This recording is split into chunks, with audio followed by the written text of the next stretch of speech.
வணக்கம் மக்களே. இன்னைக்கு நம்ம கூட இணையற சிறப்பு விருந்தினர் யார் அப்படின்னு பார்க்கும்பொழுது, டாக்டர் அரவிந்த் சுப்ரமணியம் அப்படின்னு சொல்லக்கூடியவர்.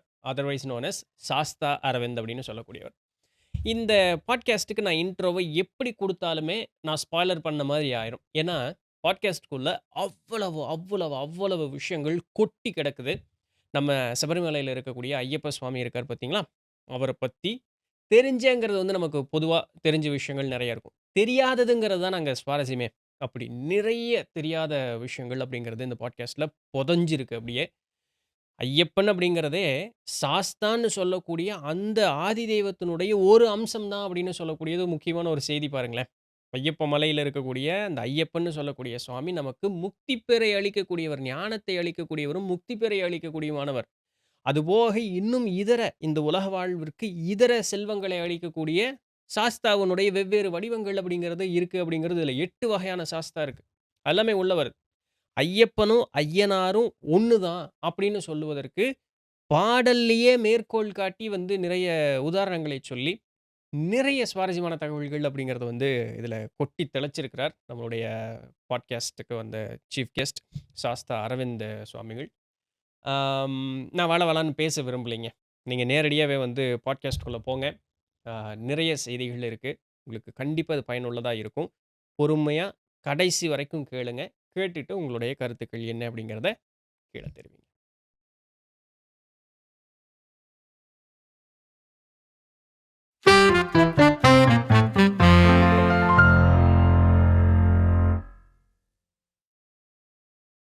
வணக்கங்க. வணக்கம். நல்லா இருக்கீங்களா? நல்லா இருக்கேன். ஸோ நம்ம சேனல் ஒரு லாஸ்ட் ஒரு 5 இயர்ஸா "நித்தல தண்டபணி" அப்படிங்கிற சேனல் போயிட்டுருக்கு. இதுவரைக்கும் நான் டச் பண்ணாத ஒரு சப்ஜெக்ட், ஒரு சாப்டர் அப்படின்னு சொன்னா, ஐயப்பன் அவர பத்தி டச் பண்ணதே இல்ல. அது என்னமோ தெரியல, எனக்கு அது சொல்லியிருக்காங்க. நான் என்னமோ அந்த பக்கம் போகல.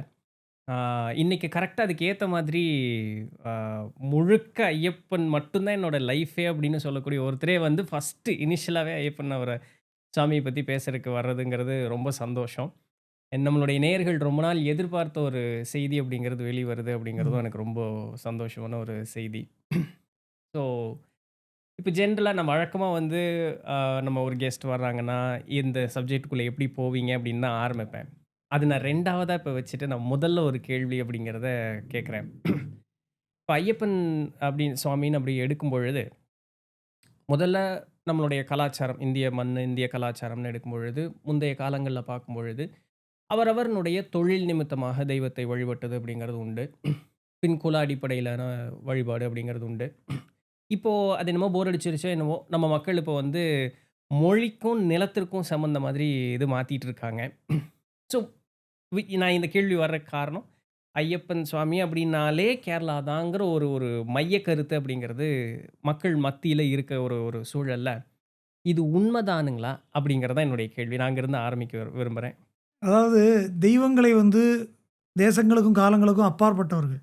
நம்ம ஒரு குறுகிய வட்டத்துக்குள்ள உட்காந்துக்கிட்டு, நம்ம அதுக்குள்ள நம்முடைய அந்த நல்லா படிக்காத பையன், படிக்கிற பையனையும் சேர்த்து கெடுக்கிற மாரி, நம்ம தெய்வங்கள நம்முடைய பார்வையில பார்க்குறோம். ம். முருகனை தமிழ் கடவுள்னு சொல்றதே நான் ஓரளவுக்கு தான் நம்ம எடுத்துக்க முடியும். தமிழ்நாட்டுல முருகன் வழிபாடு ஜாஸ்தி இருந்ததுங்கிறதுக்காக, முருகன் தமிழ்நாட்டுல மட்டுமே வழிபாடு இருந்ததுங்கிறத சொல்றது எவ்வளவு சரியில்லாமல் போகுமோ! இன்னைக்கும் வங்காளத்தில இப்போ நவராத்திரி காலம். ம். துர்கா பூஜையில இந்த பக்கம் விநாயகரும், இந்த பக்கம் முருகப்பெருமானோட தான் எல்லா துர்கா பூஜையோட வழிபாடும் நடக்குது. ம். ராமகிருஷ்ண பரமஹம்சரே பேசியிருக்காரு முருகப்பெருமான பத்தி. ம். இந்தியா பூராவும் எல்லா வழிபாடுகளும் நம்முடைய தர்மத்துறை வழிபாடுகள் எல்லாம் இருக்கத்தான் இருந்தது. ம். வெவ்வேறு காலகட்டங்கள்ல சில கோவில்கள் ஒரு காரணங்களுக்காக மக்களுடைய வழிபாடுகள் ஜாஸ்தியாகும்போது, அந்த கோவிலுடைய மேல உள்ள பார்வைகள் கூடும். அந்த மாரி ஒரு காரணத்தினால சில கோவில்களுக்கு பிரபல்யம் அதிகமாகும். அப்படி வேணா நம்ம அத பார்க்கணுமே ஒழிஞ்சு, இது என்னெல்லாம் வழிபாடுகள் இருக்கோ, இதெல்லாம் இந்தியா பூராவும் இருக்கக்கூடிய வழிபாடு தான். நம்மளுடைய புரிதல்ல தான் நல்ல விஷயங்கள நம்ம தவறு வச்சிருக்கோம். ம். அத மாரி பண்ணிட்டு இப்ப தெய்வங்கள் நமக்கு இப்ப சொல்லப்போனா, உங்களுக்கு இந்தியாவுக்கு சுதந்திரம் கிடைச்சு கொஞ்ச காலம் வரைக்குமே, இது எல்லாமே மெட்ராஸ் மாகாணம், மெட்ராஸ் பிரசிடென்சின்னு ஒண்ணா தான் இருந்தது. ம். அப்ப மொழிவாரி மாநிலங்கள் கிடையாது. கிடையாது. சவுத்துல உள்ள 4 மாநிலங்களுமே ஒண்ணா தமிழ்நாடுங்கிற பேரு கிடையாது. மெட்ராஸ் பிரசிடென்சிங்கிறதுக்குள்ள இருந்தது. கடவுள் லைன் போடல. ஆ. நம் மனிதர்கள். இது இந்த பக்கம் இந்த லைனுக்கு இந்த பக்கம் கேரளா, இந்த பக்கம் தமிழ்நாடுன்னு கடவுள் போடல. நம்ம சௌரியத்துக்காக நம்ம ஒரு அட்மினிஸ்ட்ரேட்டிவ் ரீசனுக்காக பிரிச்சுக்கிட்டோம். கரெக்ட். அப்ப இது அதுக்கப்புறம் அது மேல நம்மளே ஒரு பற்ற வச்சுக்கிட்டு, ம். அதுக்கப்புறம் வந்து இது தமிழ் கடவுள், இது மலையாள கடவுள், இது தெலுங்கு கடவுள் அப்படிங்கிறது வந்து கடவுள வந்து மாரி மொழி அடிப்படையில பிரிக்கிறதே முதல்ல தவறு. Correct, correct. கடவுள் வந்து கருணையின் வடிவானவர், மொழியின் ம். வடிவானவர் இல்லையே. Correct, correct. அப்படி இருக்கும் பொழுதும் கூட, நம்ம கடவுள்கள் அப்படின்னு இப்போ நம்மளுடைய கலாச்சாரம் அப்படின்னு எடுத்துக்கும் பொழுது, கடவுள்களுக்கு நிறைய ரூபங்கள், நாமரூபங்கள் நிறைய குடுக்கப்பட்டிருந்தாலும் கூட, இதனுடைய அந்தம், வேத அந்தம்னு பார்க்கும் பொழுது, தெய்வம் வந்து உருவற்றது, தன்மையற்றது, ஆமா, அனாதியானதுன்னு ஆமா. சொல்லக்கூடியது. இப்படி இந்த அனாதியை நெறைய பேர் இன்னைக்கு சொல்றது இல்லைங்கிற ஒரு சூழல் வரும்பொழுதும் கூட, இந்த நாமரூபங்கள் எதனால அந்த தெய்வங்களுக்கு கொடுக்கப்பட்டதோ, அது வந்து அதனுடைய முக்கியத்துவம் எதற்காக நம்மளுடைய பெரியவர்கள் அத வகுத்து குடுத்துட்டு போயிருக்காங்கன்னு ஒரு காரண காரியம் இல்ல இது இருந்திருக்கும் இல்லையா? குடுக்கப்பட்டதுங்கிறத விட, இது எப்படி நம்ம பார்க்கணும் அப்படின்னா, சத்தியம் ஒன்று தான். ஏகம் சத் விப்ரா பகுதா வதந்தின்னு ஒரே சத்தியத்தை வெவ்வேறு விதத்தில எடுத்து இயம்புகிறார்கள்.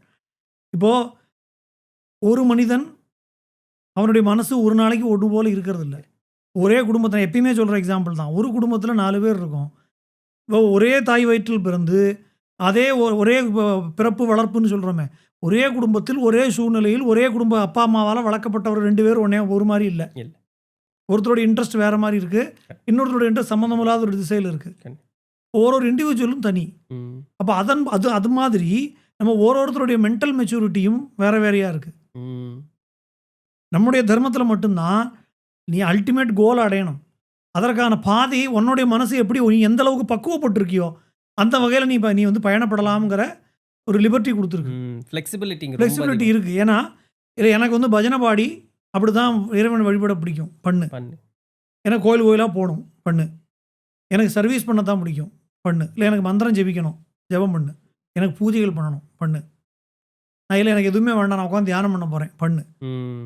எதுல கார்ல போனாலும், ரயில்ல போனாலும், கப்பல்ல போனாலும், சைக்கிள்ல போனாலும் போய் சேர்ற இடத்துக்கு சேரணுங்கிற அந்த ஒரு லிபர்ட்டி குடுத்துருக்கு. இப்ப நம்முடைய மனசு ஒண்ணு போல இல்லாததுனால, அவரவர்கள் மனப்பக்குவத்துக்கு ஏத்த மாரி எந்த வடிவத்தில் நம்ம மனசு லயிக்கிறதோ, எந்த வழிபாட்டில் நம்முடைய மனசு ஈடுபடுகிறதோ, அப்படி வழிபாடு ஈடுபடக்கூடிய ஒரு லிபர்ட்டி நம்முடைய மதத்தில குடுத்திருக்க காரணத்தினால, அந்த ஒரே பரபிரம்மம் வெவ்வேறு வடிவங்களில் தோன்றுகிறது. தோன்று. இப்படி இருக்கும் பொழுது, நீங்க எப்படி இப்ப இப்ப நான் ஆக்சுவலா அந்த இதுக்குள்ள வரேன். நீங்க எப்படி அந்த ஐயப்பன் சார்ந்து விச் அட்ராக்டட் யூ டுவர்ட்ஸ் அந்த அந்த நாமரூபங்கள் அப்படிங்கிறது உங்கள இல்ல அது நம்முடைய அறிவு படிச்சு, தெளிஞ்சு, இது ஒரு வயசுக்கு மேல புத்தகங்கள்லாம் வாசிச்சு, இல்ல சொற்பொழிவுகள் கேட்டு, இல்ல குருட்டேருந்து உபதேசம் வாங்கி, இதுக்கப்புறம் நமக்கு ஈடுபாடு வந்து, அதுக்கப்புறம் நம்மகிட்ட ஒரு ஒரு தெய்வத்தின் இடத்துல வழிபாட்டுக்கு நம்ம நுழைஞ்சோம்னா, நீங்க சொல்ற கேள்வி கரெக்ட். ஏன் ஐயப்பன தேர்ந்தெடுத்தீங்கங்கிறத நான் சொல்லலாம். எனக்கு அது இல்லையே. ஆ. எனக்கு வந்து என்னுடைய முதல் சபரிமலை யாத்திரை எங்க அப்பா என்ன மலைக்கு கூட்டு போம்போது 4 1/2 வயசு எனக்கு. ஓ! அதுக்கு முன்னாடியிலேருந்தே எங்க குடும்பத்தில பல தலைமுறைகளாக மலைக்கு போகக்கூடிய வழக்கம் இருந்தது. ம். என்னுடைய கொழுத்தாத்தா பாலக்காட்ல இருக்கக்கூடிய கல்பாத்தின்னு சொல்லக்கூடிய ஊர்ல இருந்தார். ம். கல்பாத்தி சி.வி. ஸ்ரீனிவாச ஐயர்ன்னு பேரு. ம். சபரிமலையில பங்குனி உத்திரம் உற்சவத்தை அவர் தான் தொடங்கி நடத்திட்டு இருந்தார் பல காலங்களாக. ம். 1950கள்ல தொடங்கி பல காலமாக சபரிமலையில இவர் நடத்தி கொண்டிருந்தவர். அப்படி பல தலைமுறை அதுக்கு முன்னாடி எவ்வளோ பேர் மலைக்கு போனாங்கன்னு தெரியாது. நமக்கு தெரிஞ்சது இது. அந்த கணக்கிலேயே பார்த்தா நான் 5வது 4வது 5வது தலைமுறை நான் வரேன் நானு. அப்போ அப்படியே அவன் குடும்பத்திலேயே அது ஏற்கனவே இருக்கக்கூடிய ஒரு விஷயமாக இருக்கு. இப்ப 4 1/2 வயசுல நாங்க மலைக்கு போம்போது சபரிமலை யாத்திரையுடைய ஒரு அங்கமாக நாங்க ஆரியங்காவு கோவிலுக்கு போனோம். ம். இன்னைக்கு நான் சபரிமலைய பார்க்கல. ம். 4 1/2 வயசுல போறேன். ம். போம்போது ஆரியங்காவு கோவிலுக்கு போயிருக்கோம். ம். அந்த ஆரியங்காவு கோவில்ல போம்போது 4 1/2 வயசு குழந்தைக்கு என்ன தெரியும்? ம். 4 1/2 வயசுல நாங்க நிக்கும்போது தீபாராதனைய பார்க்குறேன். ம். அன்னைக்கு எனக்கு ஒரு உணர்வு ஏற்பட்டது. இதுதான் தெய்வம்னா இதுதான் அப்படிங்கிற உணர்வு எனக்கு சொன்னா கூட இன்னைக்கு நம்புவாங்களான்னு எனக்கு தெரியல. எனக்கே நம்பவா முடியல. புரியுது. ஆனா அந்த 4 1/2 5 வயசுல எனக்கு வந்து இதுதான் தெய்வம்னு மனசுல விழுந்துருச்சு. ம். ம். அதுக்கப்புறம் அவர் தான் என்ன புடிச்சுக்கிட்டாருன்னு சொல்லணும். அதுதான். நான் அவர புடிச்சுக்கல. நான் அவர தேர்ந்தெடுக்கல. அவரு நம்மள ஏதோ புடிச்சுக்கிட்டாரு. ஆ. அவ்வளவுதான். ஆனா இந்த ஒரு அனுபவம் வந்து நம்மளுடைய ஒரு ஒரு கலாச்சாரத்துல ஊன்றி இருக்கக்கூடிய ஒரு இது இல்லைங்களா? அத வந்து விளக்கி சொல்ல முடியாது. அது எனக்கு தெரியலைங்க. நான் அந்த ஒரு இடத்துல அட்டாச் ஆயிட்டேன். அவ்வளவுதான். என்னால இப்போ ஸ்வீட்டு பாதுஷா இருக்கு. கேரளால பாலடா பிரதமன் பண்ணுவாங்க. ம். வடக்க போனா அவன் வேற ஏதோ ஸ்வீட் பண்றான். ம். இது ஸ்வீட்டா இருக்கும்னு சொல்லலாமே ஒழிஞ்சு, சொல்லலாம். சாப்பிட்டு பார்த்தா தான் என்னன்னு தெரியும். உண்மை, உண்மை, உண்மை. அதுபோல இந்த அனுபவத்தை விளக்க முடியாது. விளக்க முடியாது. அது ஏதோ நமக்கு வந்து என்ன சொல்றது? அதாவது இப்ப அனுபவப்பட்டேன்னு வேணா சொல்லலாம். அந்த மாரி அனுபவப்பட்டவங்களுக்கு மேபி அது புரியுமா அதுதான். இருக்கும். அதுதான் இப்போ நம்ம நாயன்மார்கள் ஒரு ஒரு திருத்தலங்களுக்கு செல்லும் பொழுது, போனாங்க, சாமி பார்த்தாங்க, அழுதாங்கன்னு சொன்னா, நானும் தான் போயிட்டுருக்கேன். எனக்கு எங்க ம். அழுகாச்சி வரமாட்டேங்குதுங்கிற மாரி தான். அப்போ அவங்களுடைய ஒரு லெவல்ல இருக்கும் பொழுது அது தானா வெளிப்பட்டது. வெளிப்பட்டது. விளக்க முடியாது. முயற்சி பண்ணி எதுவும் பண்ணல. அது பண்ணல. இயல்பா நடக்கக்கூடிய ஒரு ஆ விஷயங்கள். Correct, correct.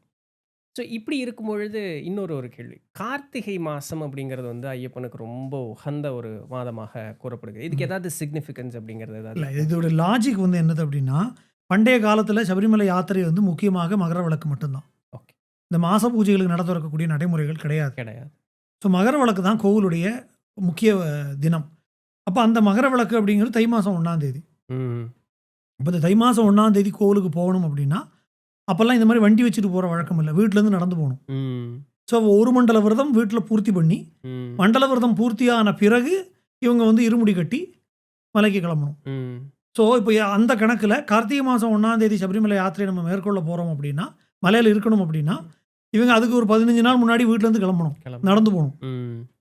அப்ப அதுக்கு 15 நாள் முன்னாடி வீட்ல இருக்க இருமுடி கட்டணும்னா, அதுக்கு ஒரு மண்டலம் முன்னாடி ம். விரதம் ஆரம்பிக்கணும். ம். அப்ப இது சரியா இருக்கும். ஓகே. ஓகே. அப்ப அந்த கணக்குல தான். இது ஒரு வகையான பிராக்டிகல் அப்ரோச். Practical. இது இல்லாமல் நீங்க ஒரு நாள வந்து நம்ம பிரிக்கிறோம்.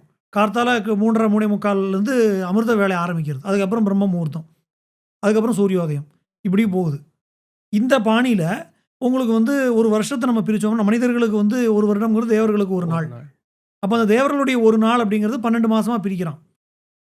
அப்ப அதுல வந்து இந்த பிரம்ம முகூர்த்த காலம் அப்படிங்கிறது மார்கழி மாசம். அதனால தான் அதிகாலையில மார்கழி மாசம் நம்ம குளிரா இருந்தாலும் எந்திரிச்சு பூஜை பண்றோம். அப்போ கரெக்ட்டா சூரியன் நீங்க பாருங்க சூரியனை வழிபடக்கூடிய தைப்பொங்கல் தான் சூரியோதய காலம். Correct. தை 1ஆம் தேதி. ம். அப்போ அந்த அங்க பிரம்ம முகூர்த்தத்துக்கு முன்னாடி இருக்கக்கூடிய அமிர்த வேளைங்கிறது கார்த்திகை மாசம். ம். ஸோ அதனால இத வந்து அந்த காலகட்டத்தில கொண்டு வந்த ஒரு பிராக்டிஸு. அதுக்கு ரீசன் இதுதான். இதுதான். பின்னாடி. இந்த பேக்கிங்ல தான் அத கொண்டு வந்திருக்காங்க. அதாவது தேவர்கள் வழிபடக்கூடிய எப்படி மார்கழி மாதத்தில் அதிகாலையில வழிபடுறோமோ, அதுபோல அந்த தேவர்கள் பிரம்ம முகூர்த்த காலத்தில பகவானை வழிபடுறது அப்படிங்கிற ஒரு காலம். அதனால. அந்த நம்ம இப்ப இருமுடி கட்டி போறதுங்கிற ஒரு பழக்கம் இருக்கு இல்லைங்களா? அதுக்கு உண்டான நோக்கம் என்ன? அது எதனால அத பண்ண ஆரம்பிச்சாங்க இவங்க முதல்ல? இருமுடிங்கிறது எப்படி ஆரம்பிக்குது அப்படின்னா, பகவான் மணிகண்டனாக பூலோகத்தில அவதாரம் பண்றார். அவர் வந்து மகிஷிங்கிற அரக்கியை வதம் செய்வதற்காகவும், புலிப்பாலை கொண்டு வரதுக்காகவும் ஒரு லீலையா நடத்துறார். மகிஷியை வதம் செய்வதுங்கிறது நோக்கம். அதுக்கு தான் ஒரு ராஜகுமாரனாகவும், அதுக்கு புலிப்பால் கொண்டு வரணுங்கிறத ஒரு காரணமாகவும் ஆக்கி ஒரு வனத்துக்கு போறார். அதுவரைக்கும் அவர் தான் பகவான்ங்கிறத காட்டல. சாதாரண ஒரு மனிதன போல தான் இருக்கார். அப்ப அந்த புலிப்பால் எடுக்கிறதுக்காக வனத்துக்கு யாருமே போக முன் வராத போது, நான் உங்க காட்டுல கண்டெடுத்த குழந்தை தான். உங்க வீட்ல என்ன மகனா வச்சு வளர்த்துருக்கீங்க. நான் உண்ட சோற்றுக்காகவாவது நான் நன்றிக்காக நான் ஏதாவது பண்ணி தான் ஆகணும். இல்லைன்னா வீட்ல இருக்கிற எலிக்கும் இப்படியே சொல்றார். வீட்ல இருக்கிற எலிக்கும் எனக்கும் வித்தியாசம் இல்லாம போயிடும். ஏன்னா எலி வீட்ல இருக்கிற அரிசியை சாப்பிடுது. நானும் உங்க சாப்பாடை சாப்பிட்டுருக்கேன். அதுக்காகவாவது நான் உங்களுக்கு ஏதாவது செய்யணும். அதனால எனக்கு உயிருக்கு ஆபத்து வந்தாலும் பரவாயில்ல. நான் புலிப்பாலை தேடி கொண்டு வருவேன்னு சொல்லி அவர் காட்டுக்கு கிளம்புறார். அப்ப இவர் காட்டுக்கு போகும்போது, பகவானுக்கு வந்து ஆகாரத்துக்கு என்ன பண்ணுவாருங்கிற கவலையில அவருடைய தகப்பனார் கட்டி குடுக்குறார். தேங்காய், அரிசி, நெய் இதெல்லாம் கட்டி குடுக்குறார். அப்ப அது அவர் பகவான் தலையில இருமுடியாக சுமந்து போனார். அந்த காலத்துல எல்லாருமே அப்படித்தானே போவாங்க. இப்ப மாரி ஹோட்டல் கிடையாது. ஹோட்டல் இருந்தாலும் சாப்பிட மாட்டாங்க. அத நான் கேள்விப்பட்டிருக்கேன். ஆமா. கிளம்புனா அங்க போய் தான் ஆமா. அடுத்து யாராவது உறவினர்கள் வீட்லயோ இல்ல வேற எங்க போய் சேர்றோமோ அங்க மட்டும் தான் சாப்பாடு. இல்லைன்னா அவங்களே சமைச்சு சாப்பிடணும். அதனால அது மாதிரியான அவர் பகவானே கொண்டு போனதுனால அது இருமுடிக்கு விசேஷம். அவர் கொண்டு போனதுனால நம்மளும் அதே போல இருமுடியை எடுத்துட்டு போறோம். அதுல 2 முடியாக இருக்கு இருமுடின்னு சொல்லி. ஒரு முடி பகவானுக்கும், ஒரு முடி நமக்கும். ஓகே. நம்முடைய பொருட்கள்லாம் பின்முடியிலும், பகவானுடைய பொருள் எல்லாம் முன்முடியிலும். இந்த மாதிரி தான் வச்சு எடுத்து. ஆமா. முன்முடி உனக்காக, பின்முடி எனக்காகன்னு சொல்றோம் இல்லையா? அந்த அர்த்தம் அதுதான். அதுல இப்ப நம்முடைய பொருள்லாம் பின்னாடி இருக்கும். பழைய காலத்து இருமுடியிலலாம் பின்முடி இவ்ளோ பெருசா இருக்கும். ஏன்னா அப்பல்லாம் இங்க இருந்தே நடந்து போவாங்க. பின்முடி தனியா பிரிக்கிற மாரி தான் கட்டுவாங்க. வழியில போக எடுத்து அதுலேருந்து சமைச்சு சாப்பிட்டு போக நம்முடைய பின்முடி குறைஞ்சிரும். அதாவது இது நம்ம பாவ புண்ணிய சுமைகள். அப்ப நம்ம பகவானை நோக்கி போக பாவங்கள் குறைஞ்சிரும். எவ்வளோ லாஜிக்ல தத்துவார்த்தமான விஷயங்கள். சபரிமலை யாத்திரையே தத்துவார்த்தமானது. அதுலயும் இந்த இருமுடி நீங்க எடுத்தீங்க அப்படின்னா, அந்த தேங்காய்க்குள்ள வேற எதையும் அடைக்க சொல்லல. நெய்ய தான் அடைக்க சொல்லியிருக்காங்க. ஏன்னா கெட்டு போகும் தேங்காய்க்குள்ள கெட்டு போகாத நெய். அப்படின்னா என்ன அர்த்தம்னா, அழிய போற இந்த உடலுக்குள்ள அழியாத ஆன்மா. ஓகே. அதான் அந்த இருமுடியோட தத்துவம். என்னன்னே தெரியாமல் பல பேரும் சபரிமலைக்கு போறோம். அழியக்கூடிய இந்த உடலுக்குள் அழியாத ஆன்மா இருப்பது போல, கெட்டு போகக்கூடிய தேங்காய்க்குள்ள கெட்டு போகாத நெய் இருக்கும். நெய் ஏன் கெட்டு போகாது அப்படின்னா, பால் மேக்ஸிமம் 2 நாள் இருக்கும். பாலை தயிரா மாத்தினோம்னா 1 வாரம் நிக்கும். தயிரிலிருந்து இருந்து வெண்ணெய் வரும். வெண்ணெய் 1 மாசம் நிக்கும். வெண்ணெயை நீங்க காய்ச்சி உருக்கி நெய்யாக்கினா எத்தனை வருடமானாலும் கெடாது. எத்தனையோ இப்ப நீங்க கேரளால திரிசூர்ல வடக்குநாதன் கோவில்னு இருக்கு. அந்த கோவிலவே பார்த்தீங்கன்னா சிவன் தெரிய மாட்டார். ம். சிவபெருமானுக்கு வந்து மேலே நெய்யால் அபிஷேகம் பண்ணி பண்ணி பண்ணி நெய் மலை தான் தெரியும். ஓ! அந்த நெய் மலைக்கு மேலே வந்து சும்மா அந்த கருவறை ஃபுல்லாக நெய் மலையாக இருக்கும். ஓ! அது நமக்கு அடையாளம் தெரியறதுக்காக இந்த கேரளாவில் வைக்கிற மாதிரி சந்திரகலையும் கண்ணும் வச்சிருப்பாங்க. மூல சிவலிங்கத்தை யாருமே பார்த்ததில்ல. அந்த நெய் கிட்டத்தட்ட 700, 800 வருஷத்து நெய் இருக்கும் சாமி மேலே. இப்போ ஆயுர்வேதத்தில் மருந்து தயாரிக்கிறதுக்கு பழைய நெய் ஒன்றா அங்கே வந்து வாங்கிட்டு போவாங்க. ஓ! ஒரு எறும்பு வராது. ம். இப்போ 800 வருஷம் ஒரு ஸ்மெல்லு வராது. ஸ்மெல் நெய் கெட்டு போகலை. Correct, correct. இப்போ நெய் கெடாது. ம். அப்போது ஒரு ஆன்மா கொஞ்சமாக பரிபக்குவம் அடைஞ்சு எப்போ அது முழுமையான பக்குவ நிலையை அடைகிறதோ அப்போ அது பகவானுக்கு சமர்ப்பணம் ஆயிடுறது.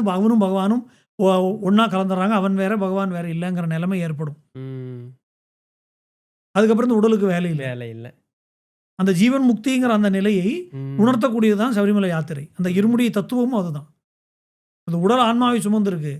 அந்த பரிபக்குவம் அடைஞ்ச ஆன்மா ஆகும்போது ஆட்டோமேட்டிக்காக ஜீவன் முக்திங்கிற நிலையை அடைஞ்சிடுறது. Correct, correct. ஸோ இப்போ நம்ம வந்து நீங்க அந்த வார்த்தை ஜீவன் முக்தின்னு சொன்னதுனால, நம்மளுடைய பெருவாரியா இன்னைக்கு இருக்கக்கூடிய ஒரு இது, இப்போ இந்த மாரி ஆன்மீக கல்வி கற்றவர்களுக்கு இந்த செய்தி தெரியும். பெருவாரியா இருக்கக்கூடிய மக்களுக்கு தெரியாது. என்னன்னா, இப்போ ஒரு இறையை அணுக வேண்டும் அப்படின்னு சொன்னா, நான் துறவறம் மேற்கொள்ளணும், வீட்ட விட்டு வெளிய போணும் அப்படிங்கிற ஒரு ஒண்ணா காவி உடுத்தியோ, வெள்ளை உடுத்தியோ வெளிய போணுங்கிற ஒரு மனப்பாங்கு. மனப்பாங்கு மக்கள் மத்தியில இருக்கு. இது நிஜமாலுமே உண்மைதாங்களா? ஏன்னா, இதற்கு பயந்துட்டே பார்த்தோம் அப்படின்னு சொன்னா, நிறைய பெற்றோர்கள் தங்களுடைய பிள்ளைகள வந்து இறை நாட்டத்திற்கு செல்லுவதற்கு அனுமதிக்கிறதே இல்ல. அவங்க வந்து சாமியார் வீரம். போயிருவாங்க, குடும்பம் விருத்தி அடையாதுங்கிற ஒரு பயத்தினால. இத ஒரு உங்களுடைய இடத்துல இருந்து கொஞ்சம் சொல்லுங்களேன். இல்லை, அதாவது நமக்கு புரிதல் சரியா இல்லைன்னு தான் நான் சொல்லுவேன். சரி. ஏன்னா நம்ம ஆன்மீக நாட்டம் அப்படிங்கிறது வேற, துறவரம் அப்படிங்கிறது வேற. ம். இது ரெண்டுக்கும் ஒரு வாஸ்ட் டிஃபரன்ஸ் இருக்கு. ஓகே. மைன்யூட் டிஃபரன்ஸ் கூட இல்லை, வாஸ்ட் வாஸ்ட். டிஃபரன்ஸே இருக்கு. ம். ஸோ நம்ம பழைய காலத்து ரிஷிகள் எல்லாமே நம்ம பார்க்குறோமே. ம். பழைய காலத்து ரிஷிகள் எல்லாமே கிரகஸ்தர்கள் தான். கண்டிப்பா. ஏன்னா ரிஷி பத்னின்னு ரிஷி கூட பத்னி இருக்காங்க. ஸோ இவங்க எல்லாமே இல்லறத்தவர்களாக இருந்து குடும்பம் நடத்தி வாரிசுகளை உருவாக்கி அப்படி தான் வந்திருக்காங்க. கரெக்ட். விட்டுட்டு ஓடுறதுங்கிறது இல்லை. கிடையாது. ஸோ ஆசையை வெறுத்தவர்கள் அப்படிங்கிறது தான் துறவரம். ம். அது ரொம்ப அபூர்வம். கரெக்ட். நீங்கள் கோடியில் ஒருத்தருக்கு தான் துறவரம் சித்திக்கும். ம். கரெக்ட். 100ல ஒரு வருது. ஏன்னா அகத்தியசனாரோட ஒரு நூல்லே எழுதுறார், கோடியில் ஒருவன் சித்தனவான்ங்கிற அந்த வார்த்தையை அவர் ஆமா. எழுதுறார். கரெக்ட். ஸோ வெறுமனே ஒரு காவியை உடுத்துறதுனால மட்டுமே ஒருத்தர் துறவி ஆகிட முடியாது. துறவிங்கிறது ஒரு மனப்பாங்கு. கரெக்ட். மனப்பான்மை மாறணும். துறவரம்ங்கிறது அதான். வெறுமனே நம்ம ஒரு ரிச்சுவல் பண்ணி நம்ம காவியை உடுத்திட்டதுனால மட்டுமே நமக்கு துறவரம் வந்துருதா அப்படின்னா இல்லை. கண்டிப்பா. நமக்கு ஒரு காப்பியை விட முடியல. கரெக்ட். ஒரு வேளைக்கு ஒரு சாப்பாட்டில் கொஞ்சம் உப்பு கம்மியாக தான் நம்மளால முடிய மாட்டேங்குது. கரெக்ட். நம்ம பல நேரங்களில் என்ன பண்ணிடுறோம் அப்படின்னா, இது எல்லாத்தையும் போட்டு குழப்பிக்கிறோம். அதாவது சரியான ஒரு குருவுடைய வழிகாட்டுதல் இல்லாமல் போகிறதுனால இந்த குழப்பங்கள் வருது. கரெக்ட். கரெக்ட். பல நேரங்களில் புஸ்தக குரு பிரச்சனை. ம். ஏன்னா அது எழுதினவர் என்ன நோக்கில எழுதினாங்கன்னு புரிஞ்சுக்காம நம்ம நோக்கில தான் புரிஞ்சுக்கிறோம். நம்ம ஒரு ஃப்ரேம் ஒர்க் வச்சுக்கிட்டு எல்லாத்தையும் அந்த ஃப்ரேம் ஒர்க்குள்ளே அடக்க பார்க்குறோம். கரெக்ட். கரெக்ட். இப்போ சுவாமி சின்மயானந்தா கிட்ட ஒருத்தர் வந்து கேட்குறாரு, இப்போ எல்லா புஸ்தகமும் வந்துருச்சு, எல்லாமே பிரிண்ட்ல இருக்கு, இந்த காலத்து குருவுடைய அவசியம் என்ன அப்படின்னாரு. கரெக்ட். இந்த கேள்வி நீ எங்கிட்ட தானே கேட்குற, புஸ்தகத்தை கேட்டிருக்க வேண்டியதானே. சரிதான். அதனால சில விஷயங்கள் ஒரு குருவால் மட்டும்தான் அது உணர்த்தப்படணும்.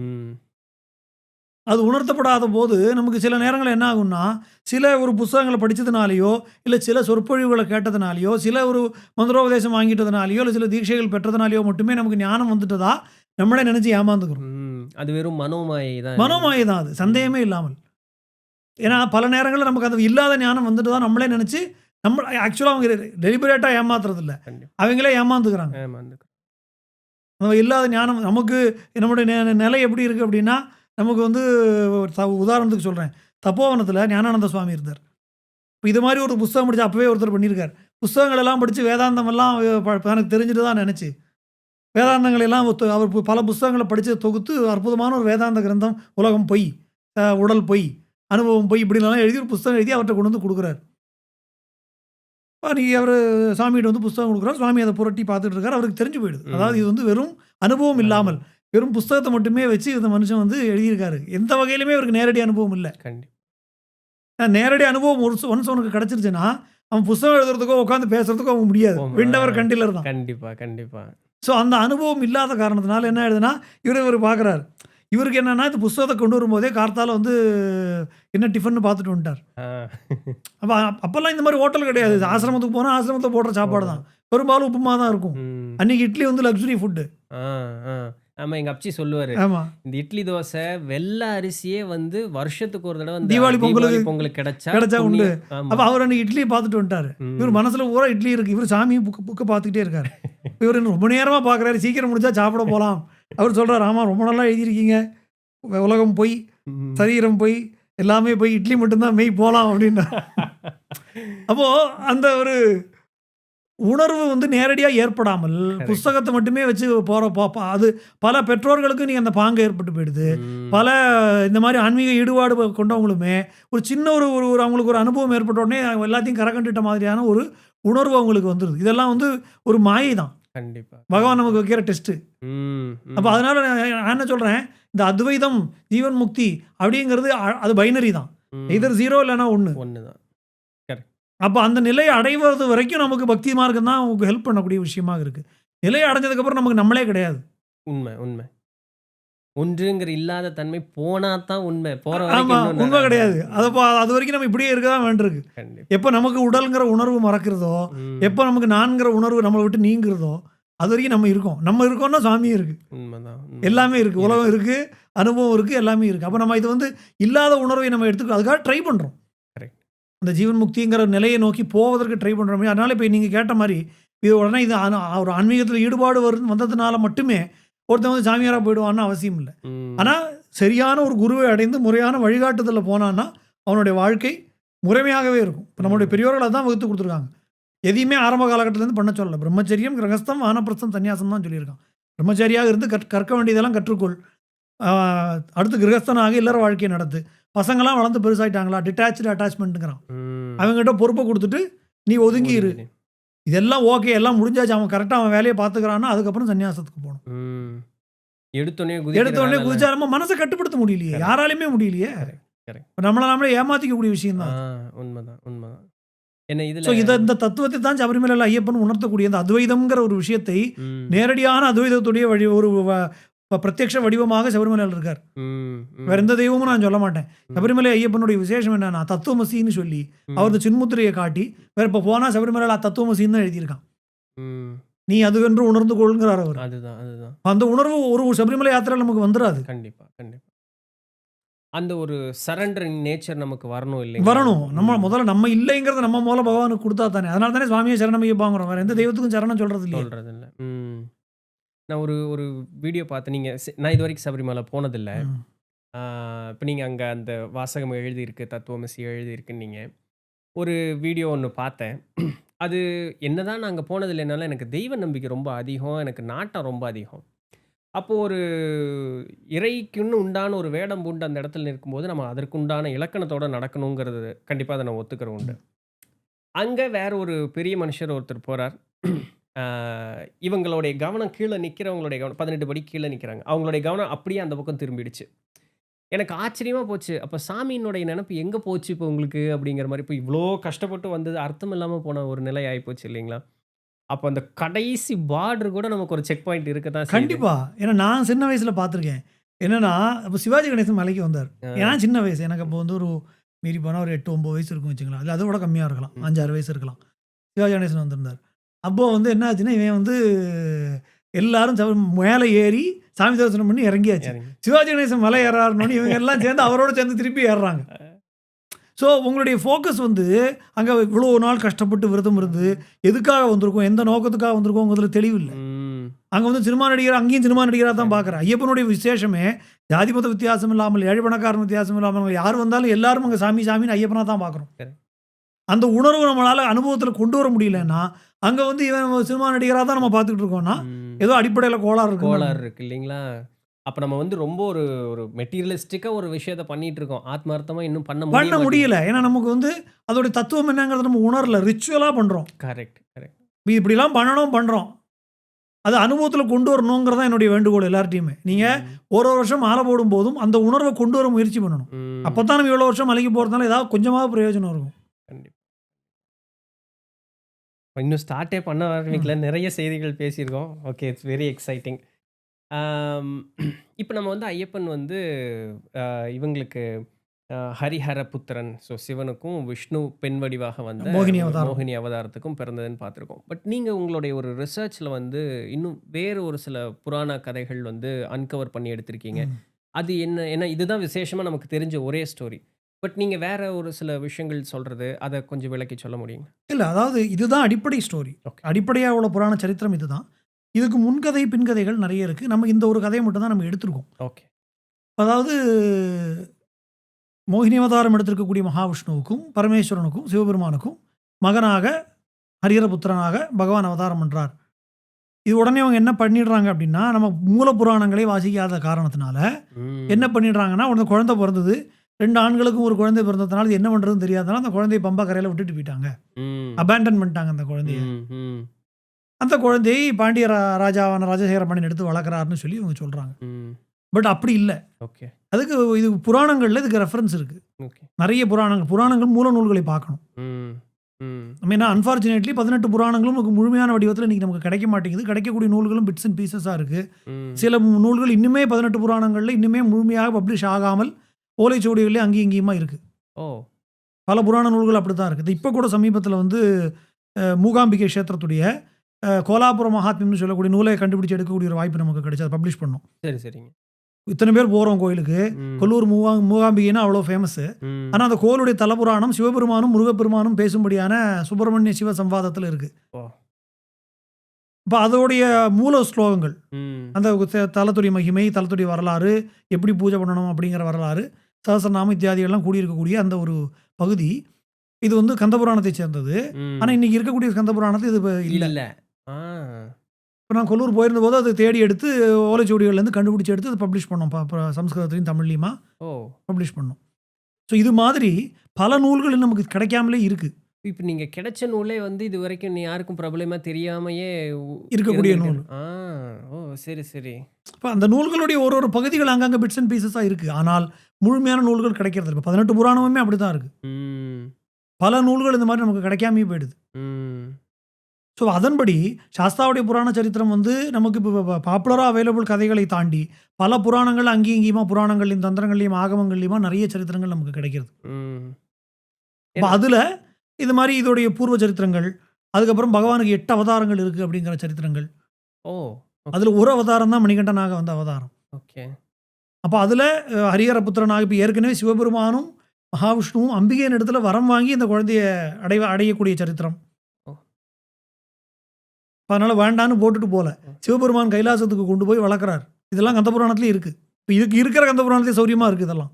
ஓ! இது யாருக்குமே தெரியாது இல்லைங்க? ஆமா. இது இருக்கிற ஆ. கந்த புராணத்திலேயே ரொம்ப தெளிவாகவே இருக்கு. இன்ஃபாக்ட் முருகப்பெருமானுக்கு முன்னாடியே சாஸ்தாவுடைய அவதாரம் நடந்துருது. ஓகே. இது கந்த புராணத்தில இருக்கு. ம். கந்த புராணத்தில சீர்காழியில இந்திரன் வந்து இந்திரன் முதலான தேவர்கள்லாம் மறைந்து ஒளிந்திருக்கிறார்கள். அப்போ வந்து பாக்கி தேவர்கள்லாம் இந்திரனை தேடி வந்து சூரபத்மனுக்கு பயந்து இப்படி உட்கார்ந்தா சரியாகாது. சிவபெருமான்ட்ட போய் நம்ம முறையிடணும் நம்ம கஷ்டம் தீரணும்னு சொல்லி, வாங்க போலான்னு கூப்பிடுறாங்க. இப்போ சிவபெருமான்ட்ட முறையிட்டா தான் நம்ம இவரனையே சிவபுத்திரனால தான் அது அழிவுன்னு அவன் வரம் வாங்கியிருக்கான். இப்போ அவர் புத்திரனை உருவாக்கணும் சிவபெருமான். நம்ம கேட்டா தான் அவர் செய்வார், வாங்க போலான்னு கூப்பிடும்போது இந்திராணி பயப்படுறா. நான் ம். எப்படி தனியா இருப்பேன்? ம். என்னை விட்டுட்டு போகாதீங்கன்னு சொல்லும்போது, அப்போ தேவேந்திரன் சொல்றான், கவலைப்படாத. யாரெல்லாம் உலகத்தில் கஷ்டத்தில் இருக்கிறார்களோ அவளை காப்பதற்காகவே ஒரு தெய்வம் இருக்கிறது. ம். ஐயன் எமக்கோர் அரணாகிய இருக்க நையல் முறையாமோ அப்படின்னு சொல்லி ஐயனார் இருக்கார். அவர் காப்பாத்துவார். அவர் யாரு? இந்த வண்ணம் இருக்க முராரியும் அந்தி வண்ணத்து அமலனும் கூடி முந்து கூடி முயங்கிய எல்லையில் வந்தனன் எம்மை வாழ்விக்கும் ஐயனேங்கிறாரு தேவேந்திரன். தமிழ் கந்த புராணத்துல இருக்கு, வடமொழி கந்த புராணத்திலயும் இருக்கு. ஓ! அப்போ முருகப்பெருமான் இன்னும் பிறக்கவே இல்ல. பிறக்கவே இல்ல. அதுக்குள்ளே ஒரு ஐயனாரை கூப்பிட்டு வழிபட்டு சாஸ்தாவை கூப்பிட்டு இந்த இந்திராணி நீங்க உங்க பாதுகாப்புல வச்சு காப்பாத்துங்கன்னு கேட்கிறார். அப்ப ம். இந்திரன் வழிபட்ட போது எப்படி வந்தார்னு சொல்றார். பூரணை புட்களை பூம்புறம் மேவ வாரணம் ஊர்பவன் முன்னுற வந்தான். 2 மனைவியோட வந்தாருங்கிறான். அப்ப அவர் கல்யாணமே ஆயாச்சு அதுக்குள்ள சுவாமிக்கு. Okay. So many things are getting debunked மாரி இருக்கு. நெறைய ஆமா. கேள்வி. ஓகே. ஸோ சாரி நான் இப்படி குறுக்கிட்டு சாஸ்தாவுக்கு 8 அவதாரங்கள் இருக்கு. ஓகே. ஆதி சாஸ்தா கைலாயத்துல வளர்ந்து எப்படி சிவனுடைய மத்த புத்திரர்கள் வளர்ந்து வளர்கிறார்களோ அதுபோல இவரும் வளர்ந்து வரார். பூரணை புட்களின்னு சொல்லக்கூடிய 2 தேவியரை மணம் செய்து கொண்டு தனக்குன்னு ஒரு லோகத்தை கைலாசத்தின் வடமேற்கு பகுதியில் அமைத்துக் கொண்டு அங்க இருக்கார். ம். அவர் 8 விதமான அவதாரம் எடுக்கிறார். ம். அதுல மகிஷின்னு சொல்லக்கூடிய அரக்கியை வதம் செய்வதற்காக சிவபெருமான் அனுப்பி வைக்கிறார். அதான் 8வது அவதாரமா இருக்கக்கூடிய மணிகண்டனுடைய அவதாரம். அந்த அவதாரத்துல ஒரு பிரம்மச்சாரி. ஓகே. சரி, சரி, சரி. அந்த ஒரு பர்ட்டிகுலர் அவதாரம் தான் பிரம்மச்சரியே பிரம்மச்சாரி தவிர, அவதாரம். அந்த மணிகண்டனாக அவதாரம் பண்ணி மகிழ்ச்சியை வதம் செய்து சபரிமலையில் போய் உட்கார்ந்த அந்த அவதாரம் பிரம்மச்சாரி அவதாரம். பட் ஆக்சுவலா நம்ம மூல தெய்வம்னு சொல்ற சாஸ்தா வந்து சாஸ்தா வந்து 2 மனைவியோடு இருக்கக்கூடிய ஐயனார் சாஸ்தா நம்ம அப்படின்னு பல பெயர்களால் வழங்கப்படக்கூடிய தெய்வம் வந்து 2 மனைவியோடு இருக்கக்கூடிய வடிவம் தான். இப்ப நீங்க ஐயனாரும் இவர் ஐயப்பனும் வந்து ஒன்று தான். இப்ப நீங்க அதான் ஒரே சொன்ன சக்தியோட இருவேறு வடிவங்கள் அவ்வளோதான். இப்போ சிவபெருமா மகாவிஷ்ணுவும் ராமரும் ஒன்று, மகாவிஷ்ணுவும் கிருஷ்ணரும் ஒன்று, மகாவிஷ்ணுவும் நரசிம்மரும் ஒன்று. கரெக்டா? ஆமா, ஆமாங்க. அதே மாதிரி தான். அதே மாதிரி சாஸ்தா தான் ஐயனார், சாஸ்தா தான் ஐயப்பன். இதுக்கும் மூல இப்ப நீங்க சொன்ன பாட்டுல ஆக்சுவலா அந்த அழைக்கிறதே வந்து அந்த மாதிரி அழைச்சதா தெளிவாகவே இருக்கு. வந்திருக்கே. ஆமா, ஆமா. ஐயனாரேங்கிறது நம்ம தான். ஐயனாருங்கிற பதத்தால் தான் அவர் அறியப்படுகிறார் ஆமா. தமிழ் நூல்களில். ம். அதனால உங்களுக்கு தெளிவாகவே ஐயனாருடைய சக்தியாக பூர்ணி புஷ்கலை தான் இருக்குது. அதே ம். தான் சாஸ்தாவுடைய சக்தியாகவும் சொல்லப்பட்டிருக்கு. ம். சாஸ்தா பிரதிஷ்டா விதி ஐயனார் அப்படிங்கிற இடத்துல வந்து இதுதான் கொடுக்கப்பட்டிருக்கு ரொம்ப தெளிவாகவே. ஆனால் இது ரெண்டும் வேற வேறங்கிறது எந்த விதமான மனசில் இதுவே வச்சுக்க வேண்டாம். சாஸ்தா தான் ஐயனார், ஐயனாருடைய இன்னொரு வடிவம் தான் ஐயப்பன். ஸோ இப்போ இந்த இடத்துல எல்லா லாங்குவேஜ் அண்ட் பார்டர் பேரியர்ஸ் எல்லாமே இங்கே உடஞ்சி போச்சு உடஞ்சு போயிடுது. கம்ப்ளீட்டா. ஆமாம். ஓகே. ஸோ மக்கள் உண்மையிலுமே நிறைய படித்து தெரிஞ்சுக்கணும்னு நினைக்கிறேன். உண்மை. இல்லை கட்டாயம் நான் தான் சொல்கிறேன். மூல நூல்கள் நம்ம படிக்கணும். ஆ நம்ம வந்து டிவி சீரியலும் சினிமாவையும் பார்த்து புராண சரித்திரங்களையும் படிக்கக்கூடாது. Correct correct. காலையில் ஒரு ஒரு சத்சங்கம் ஒன்று கேட்டுட்டு இருந்தேன். அதில் வந்து கர்ணன் வந்து பயங்கர பாப்புலரான ஒரு ஹீரோ மாதிரி காமிச்சிருக்காங்க. பட் ஆக்சுவல் புராணம் படிங்க, அது அப்படி கிடையாது. மகாபாரதத்தில் அப்படி கிடையாது. மகாபாரதத்தில் ஆக்சுவலாக நீங்கள் சொல்கிற மாதிரி ஆக்சுவலாக கர்ணன் hero பாஞ்சாலியை வந்து அந்த சபையில் வச்சு துகிலுரிய சொல்கிறதே கர்ணன். இன்னைக்கு தான் நானும் அதை தெரிஞ்சுக்கிட்டேன். ஆமாம். ஸோ ஆனால் அதே மாதிரி கர்ணன் வந்து தோற்காதவன்கிறாங்க. அப்படியெல்லாம் இல்லை. கிடையாது. கர்ணன் அதுக்கு முன்னாடி பல இடங்களில் கர்ணன் தோற்கடிக்கப்பட்டிருக்காங்கிறது மகாபாரதத்திலே அதுலேயே இருக்குது குறிப்புகள். ம். அது வந்து நம்ம சினிமாவில் வந்து ஒரு ப்ரொஜெக்ஷன் வேற மாதிரி வேற மாதிரி ஆயிட்டதுனாலையும் அது ஒரு பெரிய ஹீரோ வர்ஷிப் மாதிரி ஆயிடுது. மூல நூட்கள் கை வச்சோம்னா நிறைய விஷயங்கள் நம்ம வந்து நிறைய மித்து நீ சொல்லக்கூடிய மித்து பலதும் உடஞ்சிரும். உடஞ்சிரும். நம்ம வந்து அதை படிக்காததுனாலேயே நமக்கு வந்து இந்த இதுலேயே குதிரை ஓட்டி குண்டிச்சட்டிலேயே குதிரை ஓட்டிகிட்டு இருக்கோம். நம்மளுடைய தர்மம் வந்து எவ்வளவு வாஸ்ட்டாக இருந்தது, எவ்வளவு பறந்து பட்டதாக இருக்குது அப்படிங்கிறத நம்மளால் புரிஞ்சுக்க முடியும். சரி. நம்ம இந்த குறுகிய மனப்பான்மைக்குள்ளேயே இருந்து நம்ம முதல்ல வெளியில் வரணும். ம், ம். அப்போ தான் நம்ம ஏதாவது உணர முடியும். நம்மளே மைண்டை க்ளோஸ் பண்ணிட்டு அப்புறம் வந்து எங்கேருந்து நம்ம நாலேஜை கெயின் பண்ண முடியும். ஏன்னா நான் இது வந்து எங்கே கரெக்டாக உணர முடிஞ்சுது அப்படின்னு சொல்லும் பொழுது, யோக வாசிஷ்டம் படிக்கும் பொழுது வசிஷ்டர் ராமர்கிட்ட பேசும்பொழுது ஒரு வாயை திறக்கும் பொழுதே கடவுள் இல்லைன்னு தான் ஆரம்பிக்கிறாரு. ம். ஆனால் கடவுள் நீ நினைக்கிற மாதிரி இல்லை, கடவுள் வேற இதில் இருக்காரு வடிவத்துல இருக்காரு. அப்படின்னு தான் சொல்லியார். ஸோ ஆனால் அதை சொல்கிறதுக்கு முன்னாடி அவர் ஆரம்பிச்சது என்னென்னா கடவுள் இல்லைங்கிற எனக்கு பிடிக்கும்போது என்னங்க வசிஷ்டர் ஒரு பெரிய ரிஷி, ரிஷி. ஒரு ராஜ ரிஷி, அவர் என்ன கடவுள் இல்லைன்னு ஆரம்பிக்கிறாரு. தென் போக போக போக போக அப்போ எனக்கு பல டோர் ஓப்பன் ஆனது. இப்போ நீங்கள் சொல்கிறது அந்த மூல நூட்கள் கை வைக்கும் பொழுது நிறைய மித்து பிரேக் ஆகுது இல்லைங்களா? பரவாயில்ல. ஏன்னா அதை படித்தா தான் நமக்கு அதனால தான் பழைய காலங்களில் இந்த புராண பாராயணம்ங்கிறது வீட்டில் வழக்கமாக வச்சுருந்தாங்க. அதை படிக்கணும். ம். நம்ம அதை படிக்கிறதே இல்லை. படிக்கிறதே இல்லை. So unfortunate. இப்போ சாஸ்தா தர்மசாஸ்தான்னு தான் ஐயப்பனை சொல்கிறது சொல்றது. வழக்கம் இல்லைங்களா? இப்போ இன்னைக்கு இருக்கக்கூடிய காலகட்டம் ரொம்ப மாறிய ஒரு காலகட்டம். அதாவது நம்மளுடைய புராண காலம்னு கடைசிக்கு சொல்லப்பட்ட இடத்துல தர்மம் எப்படி இருந்ததுங்கிறது இன்னைக்கு ரொம்ப மாறுபட்ட ஒரு தன்மையில் வந்துடுச்சு. முன்னமே பேசிட்டோம். ஏன்னா கோவிலுக்கு உள்ளே போயிட்டும் வெளியே ஒரு பிரபலமான ஒருத்தர் வரும்பொழுது நம்முடைய மனம் எப்படி மாறுது அப்படின்னு சொல்லி. இந்த மாறுபட்ட ஒரு காலகட்டத்தில் தர்மத்தை நிலைநாட்டி நான் ஊரெல்லாம் திருத்துறதெல்லாம் வேண்டாம், நான் என்னையை திருத்திக்கிறேங்கிறதுக்கு ஐயப்ப வழிபாடு எனக்கு எந்த அளவுக்கு எப்படி எனக்கு உறுதுணையாக இருக்கும் அப்படிங்க. ஏன்னா முதல்ல தர்மம்னா என்னங்கிறத நம்ம புரிஞ்சுக்கணும். ம். அது ரொம்ப சிரமமான காரியம் உள்ளதுலேயே. ம். ஏன்னா நம்ம செய்யக்கூடிய ஒரு செயல் தர்மமா அதர்மமானு புரியாத ஒரு காலகட்டத்தில் நம்ம இன்னைக்கு இருக்கோம். சரி. நான் எப்பயுமே ஸ்டாண்டர்டாக ஒரு எக்ஸாம்பிள் சொல்லுவேன். என்னோட சொற்பொழிவுலாம் நான் சொல்கிறது தான். ஒரு கோயிலுக்கு போகிறோம், ம். ஒரே கூட்டமாக இருக்குது, கண்டிப்பாக ஒரு 7-8 மணி நேரம் கியூவில் நிற்கணும் போல் இருக்குது. ம். இப்படி ஒருத்தர் சொல்கிறார் 500 ரூபா கொடுத்தீங்கன்னா உடனே கூப்பிட்டு போயிடுறேங்கிறாரு. நம்மளும் பைசா கொடுத்துட்டு போயிட்டு வந்துடுறோம். இது தர்மமா அதர்மமா நமக்கே இன்னும் புரியல. நம்ம கேட்டால் அங்கே ஒரு ஆப்ஷன் இருக்குல்ல. இல்லை நம்ம இருக்கு, நம்ம வந்து கடவுள் வந்து நம்ம மூலமாக அவருக்கு படி இழந்தாரு, நான் ஒன்றும் இல்லாததை பண்ணலையே, அவங்க டிக்கெட் போட்டிருக்கானே, நம்ம இப்போ செய்யக்கூடிய செயலுக்கு நம்ம நியாயமும் கல்பிக்கிறோம். நமக்கே அது சரியா தவறாங்கிறது புரியாத ஒரு நிலைமையில நம்ம இன்னைக்கு இருக்கோம். இதுதான் இந்த கலியுகத்துடைய ஒரு விசேஷம். அப்போ இதில் நம்ம அடிப்படை எங்கே வருது அப்படின்னா முதல்ல தனி மனித ஒழுக்கம் அப்படிங்கிறதுல தான் ஆரம்பிக்குது. அதை நம்ம மேம்பட்டு நம்ம முதல்ல நம்மளை சரிப்படுத்திக்கிட்டோம்னாலே சிஸ்டம் தானே சரியாகும். அப்போ இந்த தனி மனித ஒழுக்கத்துக்கு ஒரு ஐயப்ப வழிபாட்டை விட வேற ஒரு விசேஷமான வழிபாடு வேறு இல்லைன்னு தான் நான் சொல்லுவேன். ஏன்னா நம்ம எந்த ஒரு ப்ராக்டிஸையுமே நீங்கள் ஒரு 41 டேஸுக்கு நீங்கள் கடைபிடிச்சிங்கன்னா அது பிகம்ஸ் ஹேபிட். நீ காலைல 5 மணிக்கு எழுந்துரு அப்படின்னா நமக்கு சிரமமாக இருக்குது, அலாரம் வைக்கிறோம். நீ இதே நம்ம மாலை போட்டுட்டோம் அப்படின்னா அந்த விரத காலத்தில் கட்டாயம் நமக்கு நம்மளே அறியாமல் ஒரு 10 நாள் 15 நாள் ஆகும்போது ஆட்டோமேட்டிக்காக அடுத்த அலாரம் வேண்டாம் நம்மளே எந்திரிச்சிருவோம். மைண்ட் ப்ரோக்ராம் ஆக ஆரம்பிச்சிருது. ஸோ நம்ம அதிகாலையில் பிரம்ம முகூர்த்தத்தில் எழுந்து அடிவயத்திலிருந்து சரணம் கூப்பிட்டு பகவானுக்கு பூஜை பண்ணி 2 வேளை குளிச்சு, இப்போ இந்த புற தூய்மை இவங்க சொன்னாலும் புற தூய்மை ஏற்படும் போது தான் அக தூய்மைக்கு அது ஒரு வழியை கொடுக்குது.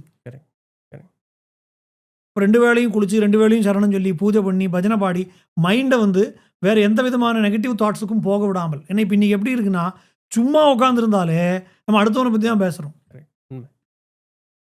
2டே விஷயம்தான், ஒன்று நம்மளை பற்றி பெருமையாக பேசுறது, இல்லை அடுத்தவனை பற்றி குறையாக பேசுறது. இது 2 மட்டும் தான் நம்ம பண்ணிக்கிட்டு இருக்கோம். இப்போ அதுவே பாபம் ஆயிடுது. இதுல தான் எல்லா பிரச்சனையும் ஆரம்பிக்குது என்னை பொறுத்த வரைக்கும். அப்போ இதுக்கு நம்ம ஸ்கோப்பே கொடுக்கறது இல்லை. காலைல எழுந்திரிச்சு ஒரு 1 hour ஆயிடுது, நீ குளிச்சு பூஜை பண்ணி சரணம் சொல்லி அதுக்கு யூஆர் எங்கேஜ்.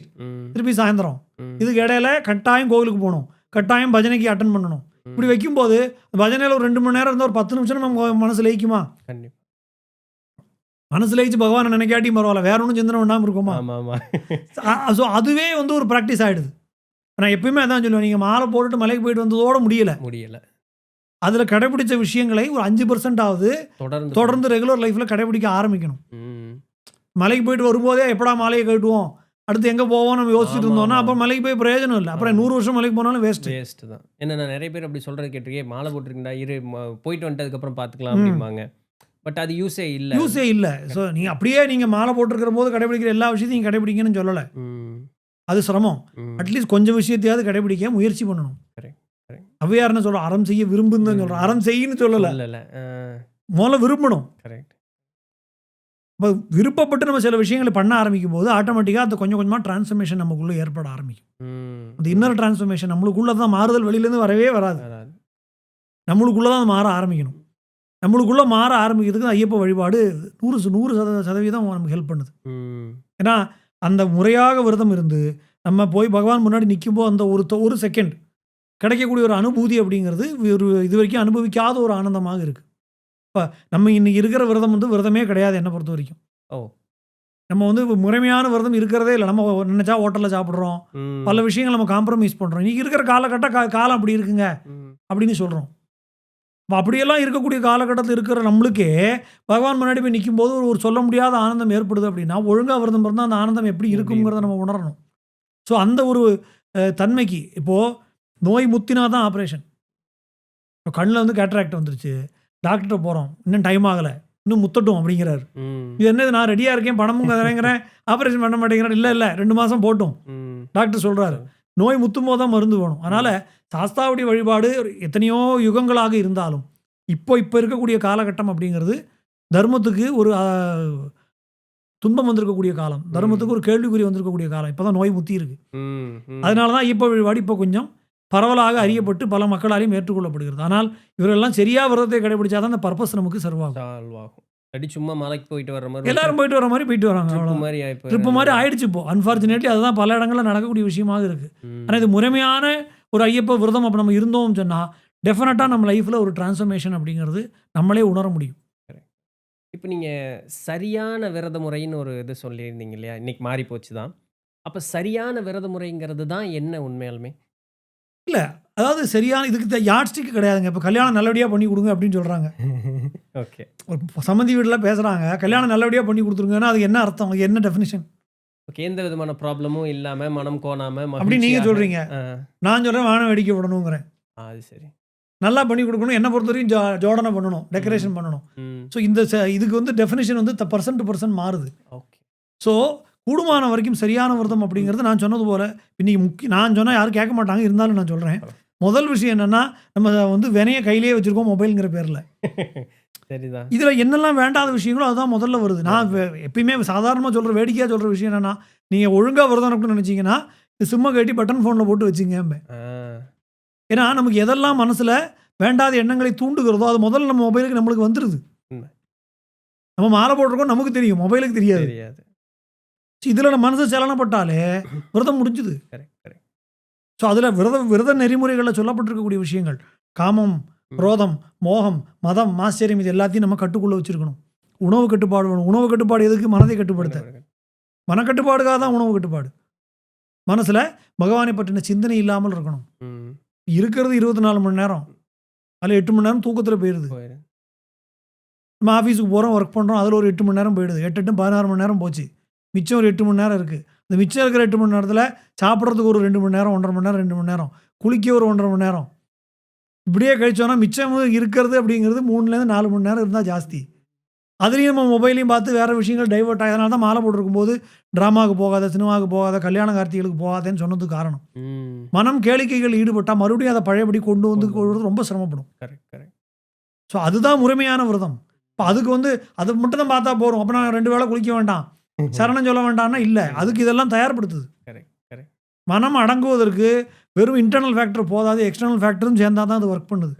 அதனால தான் பச்சை தண்ணியில் குளிங்கிறான் கார்த்தால. பச்சை தண்ணியில் குளிச்சு அடிவயத்துலேருந்து சரணம் சொல்லி பூஜை பண்ணோன்னா மனசு ஆட்டோமேட்டிக்காக நம்மளையும் அறியாமல் குவியும். ஏன்னா அங்கே போனால் நமக்கு கிடைக்கக்கூடிய அந்த அருளை பெறுவதற்கு நம்ம தயார்படுத்திக்கிறதுக்கு தான் விரதம். என்ன நீங்கள் இந்த அடிவயத்திலிருந்து சொல்லணும்னு அந்த இது சொல்கிறீங்க பொழுது, நம்மளுடைய கலாச்சாரம் முழுக்க அது பக்தி மார்க்கமாகவே இருந்தாலும் கூட ஏதோ ஒரு வகையில் மறைச்சாது சொன்னாலும் சொல்லியிருப்பாங்க. என்னென்னா, நம்மளுடைய அந்த நடுநாடி வேலை செஞ்சால் அந்த இறைவனுடைய ஆற்றலை உணர முடியும். அதான் இது நேரடியாக சொன்னால் புரியாதுல்ல. ஏன்னா இது ஒரு யோக சூக்ஷ்மம் தான். இது யோக சூக்ஷ்மத்தை நேரடியாக சொன்னால் நம்ம மக்களுக்கு புரியாதுங்கிறதுனால தான் இது மாதிரியான ரிச்சுவல்ஸில் அதை கலந்து கொடுக்குறாங்க. கரெக்ட். என்ன இப்போ நீங்கள் அந்த அடிவயத்திலிருந்து சொல்லும்பொழுது அந்த மூச்சு காற்று இப்படி மேலே வரும்பொழுது எல்லா சக்கரங்களும் ஆட்டோமேட்டிக்காக ஆக்டிவேட் ஆகிடுது. இப்போ பல பேர் எங்கிட்ட கேட்பாங்க, யங்ஸ்டர்ஸ் குறிப்பாக, இந்த மாதிரி நம்ம வேலை போட்டிருக்கும் போது மனசில் இந்த தகாத எண்ணங்கள் வருது, இதை கண்ட்ரோல் பண்ண முடியல, இதுக்கு என்ன பண்ணுறதுன்னா இதுக்கு ரொம்ப சிம்பிளான சொல்யூஷன் இது தான். பச்சை தண்ணியில் காலங்காத்தால 5 மணிக்கு குளிச்சு அடிவயத்துலேருந்து 108 சரணம் யார் இருக்கா இல்லைன்னு கவலைப்படாமல் நம்ம சொன்னோன்னாலே மனசு ஆட்டோமேட்டிக்காக ஒரு இடத்துல குவிய ஆரம்பிச்சிடும். வித்தவுட் எனி எஃபர்ட் அது நடக்கும். இந்த வீட்டுக்கு ஒரு தெரிஞ்ச பையன் பூஜைக்கு வருவான். அந்த பூஜைக்கு வரும்போது அந்த பையன் அந்த ஓம் சொன்னான்னா நான் அவனை கிண்டல் பேசுவேன். டே நீ ஓம் சொன்னேன்னா 4 வீட்டுக்காரங்க எந்திரிச்சிருவாங்கடா அப்படின்னு. அவன் எதை பற்றியும் பாதரேஷன் பண்ண. அவனை பொறுத்த வரைக்கும் நான் பூஜை பண்ணுறேன், நான் தெய்வ சங்கல்பம் பண்ணுறேன், நான் இப்படி பண்ணும்பொழுது தான் அது நடக்குமா. அந்த ஓம் சொல்லும்போது அவன் எதையுமே கண்டுக்க மாட்டான். அவன் கொடுக்குற ஒரு சவுண்டு அந்த அடிவயத்திலிருந்து தான் வரும். அந்த ஒரு பூஜை முடிச்சு வரும்போது அவனுடைய தேஜஸ் வேற மாதிரி இருக்கும். அது உணர முடியும் நம்மளால். நம்மளே இப்போ ஒரு பூஜையில் போகிறோம், இது மாதிரியான ஒரு ஈடுபாட்டோட பண்ணும்போது ஆட்டோமேட்டிக்காக நீங்கள் தன்னை மறந்து அடிவயத்துலேருந்து சொன்னால் சுற்றி என்ன இருக்குங்கிறது நம்மளுக்கு மறந்துடும். உண்மை. அப்போ தான் மனசு லயிக்கும். நம்ம இங்கே ஒரு பூஜைக்கு போகிறோம், ஒரு பஜனை பாடுறோம்னாலே நம்ம எப்படி பாடுறோம்னு யாரும் பார்க்குறாங்க. உண்மை. இப்படி இந்த கான்சன்ட்ரேஷன் தான் இருக்கும். பகவானை பற்றி இந்த ஒரு 4 மணி நேரம் பூஜை அட்டன் பண்ணோன்னா பகவான் எவ்வளோ நேரம் நினைச்சோன்னா விரல விட்டு எண்ணிடலாம். கரெக்ட். ஸோ இதுதான் இதோடைய பர்பஸ். ஸோ சபரிமலை யாத்திரை முழுக்க நம்மளை ரிஃபைன் பண்ணுறதுக்கு. யாரு நிற்கிறங்கிறதெல்லாம் மறந்துடு. கவலையே போட்டான். நம்மளும் ஐயப்பன் மட்டும்தான் இருக்கோங்கிற அந்த உணர்வோடு இருந்தாலும் நம்மளும் ஐயப்பனும் ஒன்றாயிடலாம். எவ்வளோ சின்ன ஃபேக்டர் மாதிரி தெரிஞ்சாலும் ஆனால் நம்மளுடைய எண்ட் ரிசல்ட் அதை நம்மளை கூட்டிகிட்டு போகிற இடம் ரொம்ப பெரிய ஒரு இடத்துக்கு பிரம்மாண்டமான ஒரு ரிசல்ட் அது கொடுக்குது. அதனால தான் நீங்கள் கடைசியாக இதெல்லாம் பண்ணி முடிச்சுட்டு மலைக்கு போனீங்கன்னா அவர் அங்கே என்ன சொல்கிறார்? தத்துவமசி, நீ இவ்வளோ தூரம் வந்திருக்க கஷ்டப்பட்டு, நீ வந்தது எதை அறிவதற்கு, உன்னையே அறிந்து கொள்வதற்கு. இது எதை தேடி வந்தியோ அது நீ தான், நான் இல்லை அப்படிங்கிறார் அவர். அதையும் அவரே சொல்கிறார், நான் நீ தாங்கிறார். கரெக்ட். பியூட்டிஃபுல்ங்க உண்மையாலுமே. இப்போ நீங்கள் 8 வகையான ஐயப்பன் சொல்லக்கூடாது, சாஸ்தாவனுடைய உருவங்கள் இருக்குல்ல, அதனுடைய அந்த அந்த நாமரூபங்கள் சொல்ல முடியுமா? குழந்தை வடிவத்தில் இருக்கக்கூடிய சொரூபம் பாலசாஸ்தா. யானை மேலே வரக்கூடிய அம்பிகையுடைய புத்திரனாக விளங்கக்கூடிய வடிவம் சம்மோகன சாஸ்தா. எப்படி சிவபெருமான் யமனை அழித்தாரோ அதுபோல காலனை அழித்த மூர்த்தியாக விளங்கக்கூடியவர் காலசாஸ்தா. ஞானத்தை வழங்கக்கூடியவராக வீணை வாசிக்கக்கூடிய கோலத்தில் சத்துவகுண பிரதானமாக விளங்கக்கூடியவர் வித்யாசாஸ்தா. அதுக்கப்புறம் வேட்டைக்காரனுடைய வடிவத்தில் இருந்து வில்லம்பு கையில் ஏந்தி இருக்கக்கூடிய வடிவத்தில் இருக்கிறது கிராத சாஸ்தா. பூர்ணா புஷ்கலா சமேதனாக சம்பூர்ணமான பரபிரம்ம வடிவத்தில் இருக்கக்கூடியவர் ஆதிசாஸ்தா. இதை தவிர பிரபான்னு சொல்லக்கூடிய ஒரு தேவியோடு இருக்கக்கூடிய, சத்தியகன்னு சொல்லக்கூடிய ஒரு மகனோடையும் இருக்கக்கூடிய வடிவம் ஆரிய சாஸ்தா. அப்புறம் தர்மசாஸ்தா. ஆனால் இப்போ தர்மசாஸ்தாக்கு மட்டும்தான் இன்னைக்கு வழிபாடு இருக்குங்களா? மற்ற எல்லாமே இருக்குது. மிச்ச வழி எல்லாத்துக்கும் 7க்கும் இருக்கான்னு நான் சொல்ல மாட்டேன். ஆனால் பாக்கி வடிவங்கள் நிறைய அபூர்வமான கோவில்கள் இருக்குது. இப்போ அச்சங்கோவில்னு இருக்குது. சபரிமலையோடைய ஒரிஜினல் யாத்ரா மார்க்கங்களில் இந்த 5 கோவில் விசேஷமாக சொல்லப்பட்டிருக்கு. மூலாதாரமாக விளங்கக்கூடிய நம்ம தமிழ்நாட்டில் இருக்கிற பொன் சொரியும் முத்தையனார் கோவில், சொரிமுத்தையன் கோவில்னு சொல்றோம். ம். திருநெல்வேலி பாபநாசத்துக்கு மேல காரையாறு டேம் போற சைடுல இருக்கு. ம். அங்க பூர்ணா புஷ்கலா சமேதனாக தான் இருக்காரு. ஓ! அச்சங்கோவில்ல பூர்ணா புஷ்கலா சமேதனாக தான் இருக்காரு. Okay, okay. கேரளா பேர் வேற பேர் இருக்கும். சாஸ்தா தான். சாஸ்தாவே. ஆமா. ஓ! இதுவே நெறைய பேத்துக்கு எனக்கு எனக்கு தெரியாது. நான் அதனால மத்தவங்களுக்கு தெரியாதுன்னு சொல்லக்கூடாது. ஓகே. சாஸ்தா தான். ஓகே. சபரிமலை யாத்திரையில போகக்கூடிய எல்லாருமே அச்சங்கோவில், ஆரியங்காவு, குளத்துப்புழை எல்லாம் போறாங்களே. ஆ. ஓ! சரி, சரி, சரி. அப்ப அந்த அச்சங்கோவில் இப்படி தான் இருக்காரு. நீங்க வேற ஏதோ சொல்ல வந்தீங்க. நான் குறுக்க பேசிட்டேன். இல்ல அதே கேரளான்னு போல ஏதோ. உங்களுக்கு ஆலப்புழை, கேரளால ஆலப்புழை பக்கத்துல ஹரிப்பாடுங்கிற ஊர் இருக்கு. அதுக்கு பக்கத்துல திருக்குந்தப்புழாங்கிற ஊர்ல இங்க பிரபாங்கிற மனைவியோடையும் சத்தியகன்கிற புத்திரனோடையும் இருக்காரு. ம். நிறைய கோவில்கள் இருக்கு. பாலக்காட்டுலயும் இருக்கு. இது கொஞ்சம் பிரபல்யமான கோவிலுங்கிறதுனால இதை சொன்னேன். ஓகே. இது போல பல வடிவங்கள். ரொம்ப அபூர்வமா இப்ப நான் சொன்ன வித்யாசாஸ்தா கையில வீணை வச்சிருக்கக்கூடிய இந்த கோலம் பாளையங்கோட்டை பக்கத்துல மேலப்பாட்டம்ங்கிற இடத்துல ஒரு சின்ன குன்று மேல இருக்காரு. ஓ! எல்லா சாஸ்தாவுக்கும் வழிபாடுகள் இருக்கத்தான் இருக்கு. இருக்க தான் செய்யுது. பட் சின்ன சின்ன இடத்துல இருக்கும் பொழுது அது இதெல்லாம் இன்னும் பிரபலம். புராண பிரசித்தி உள்ள க்ஷேத்திரங்கள் தான். வழிபாடுகள் குறைஞ்சு போயிட்டதுனால, இல்ல நமக்கு அதோடைய மகத்துவம் தெரியாததுனால மகத்துவம் தெரியாத சின்ன கோயிலா இருக்கு. கரெக்ட். எல்லா கோயிலுமே அப்படித்தானே இருந்தது. சரி. ராமேஸ்வரம் கோவிலுமே ஒரு காலத்துல வெறும் ஓலை குடிசைக்கு கீழ தானே இருந்தது. அப்புறம் தானே மன்னர்கள் திருப்பணி பண்ணி ம். இவ்வளவு பெருசா பெருசு. ஆச்சு. ம்.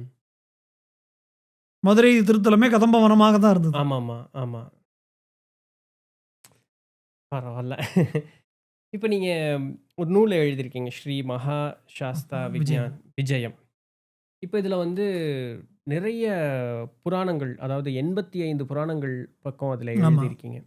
உங்களுக்கு ரொம்ப மனம் கவர்ந்த மனம் தொட்ட ஏதாவது ஒரு கதை அப்படிங்கிறத ஒண்ணு ஷேர் பண்ண முடியுமா?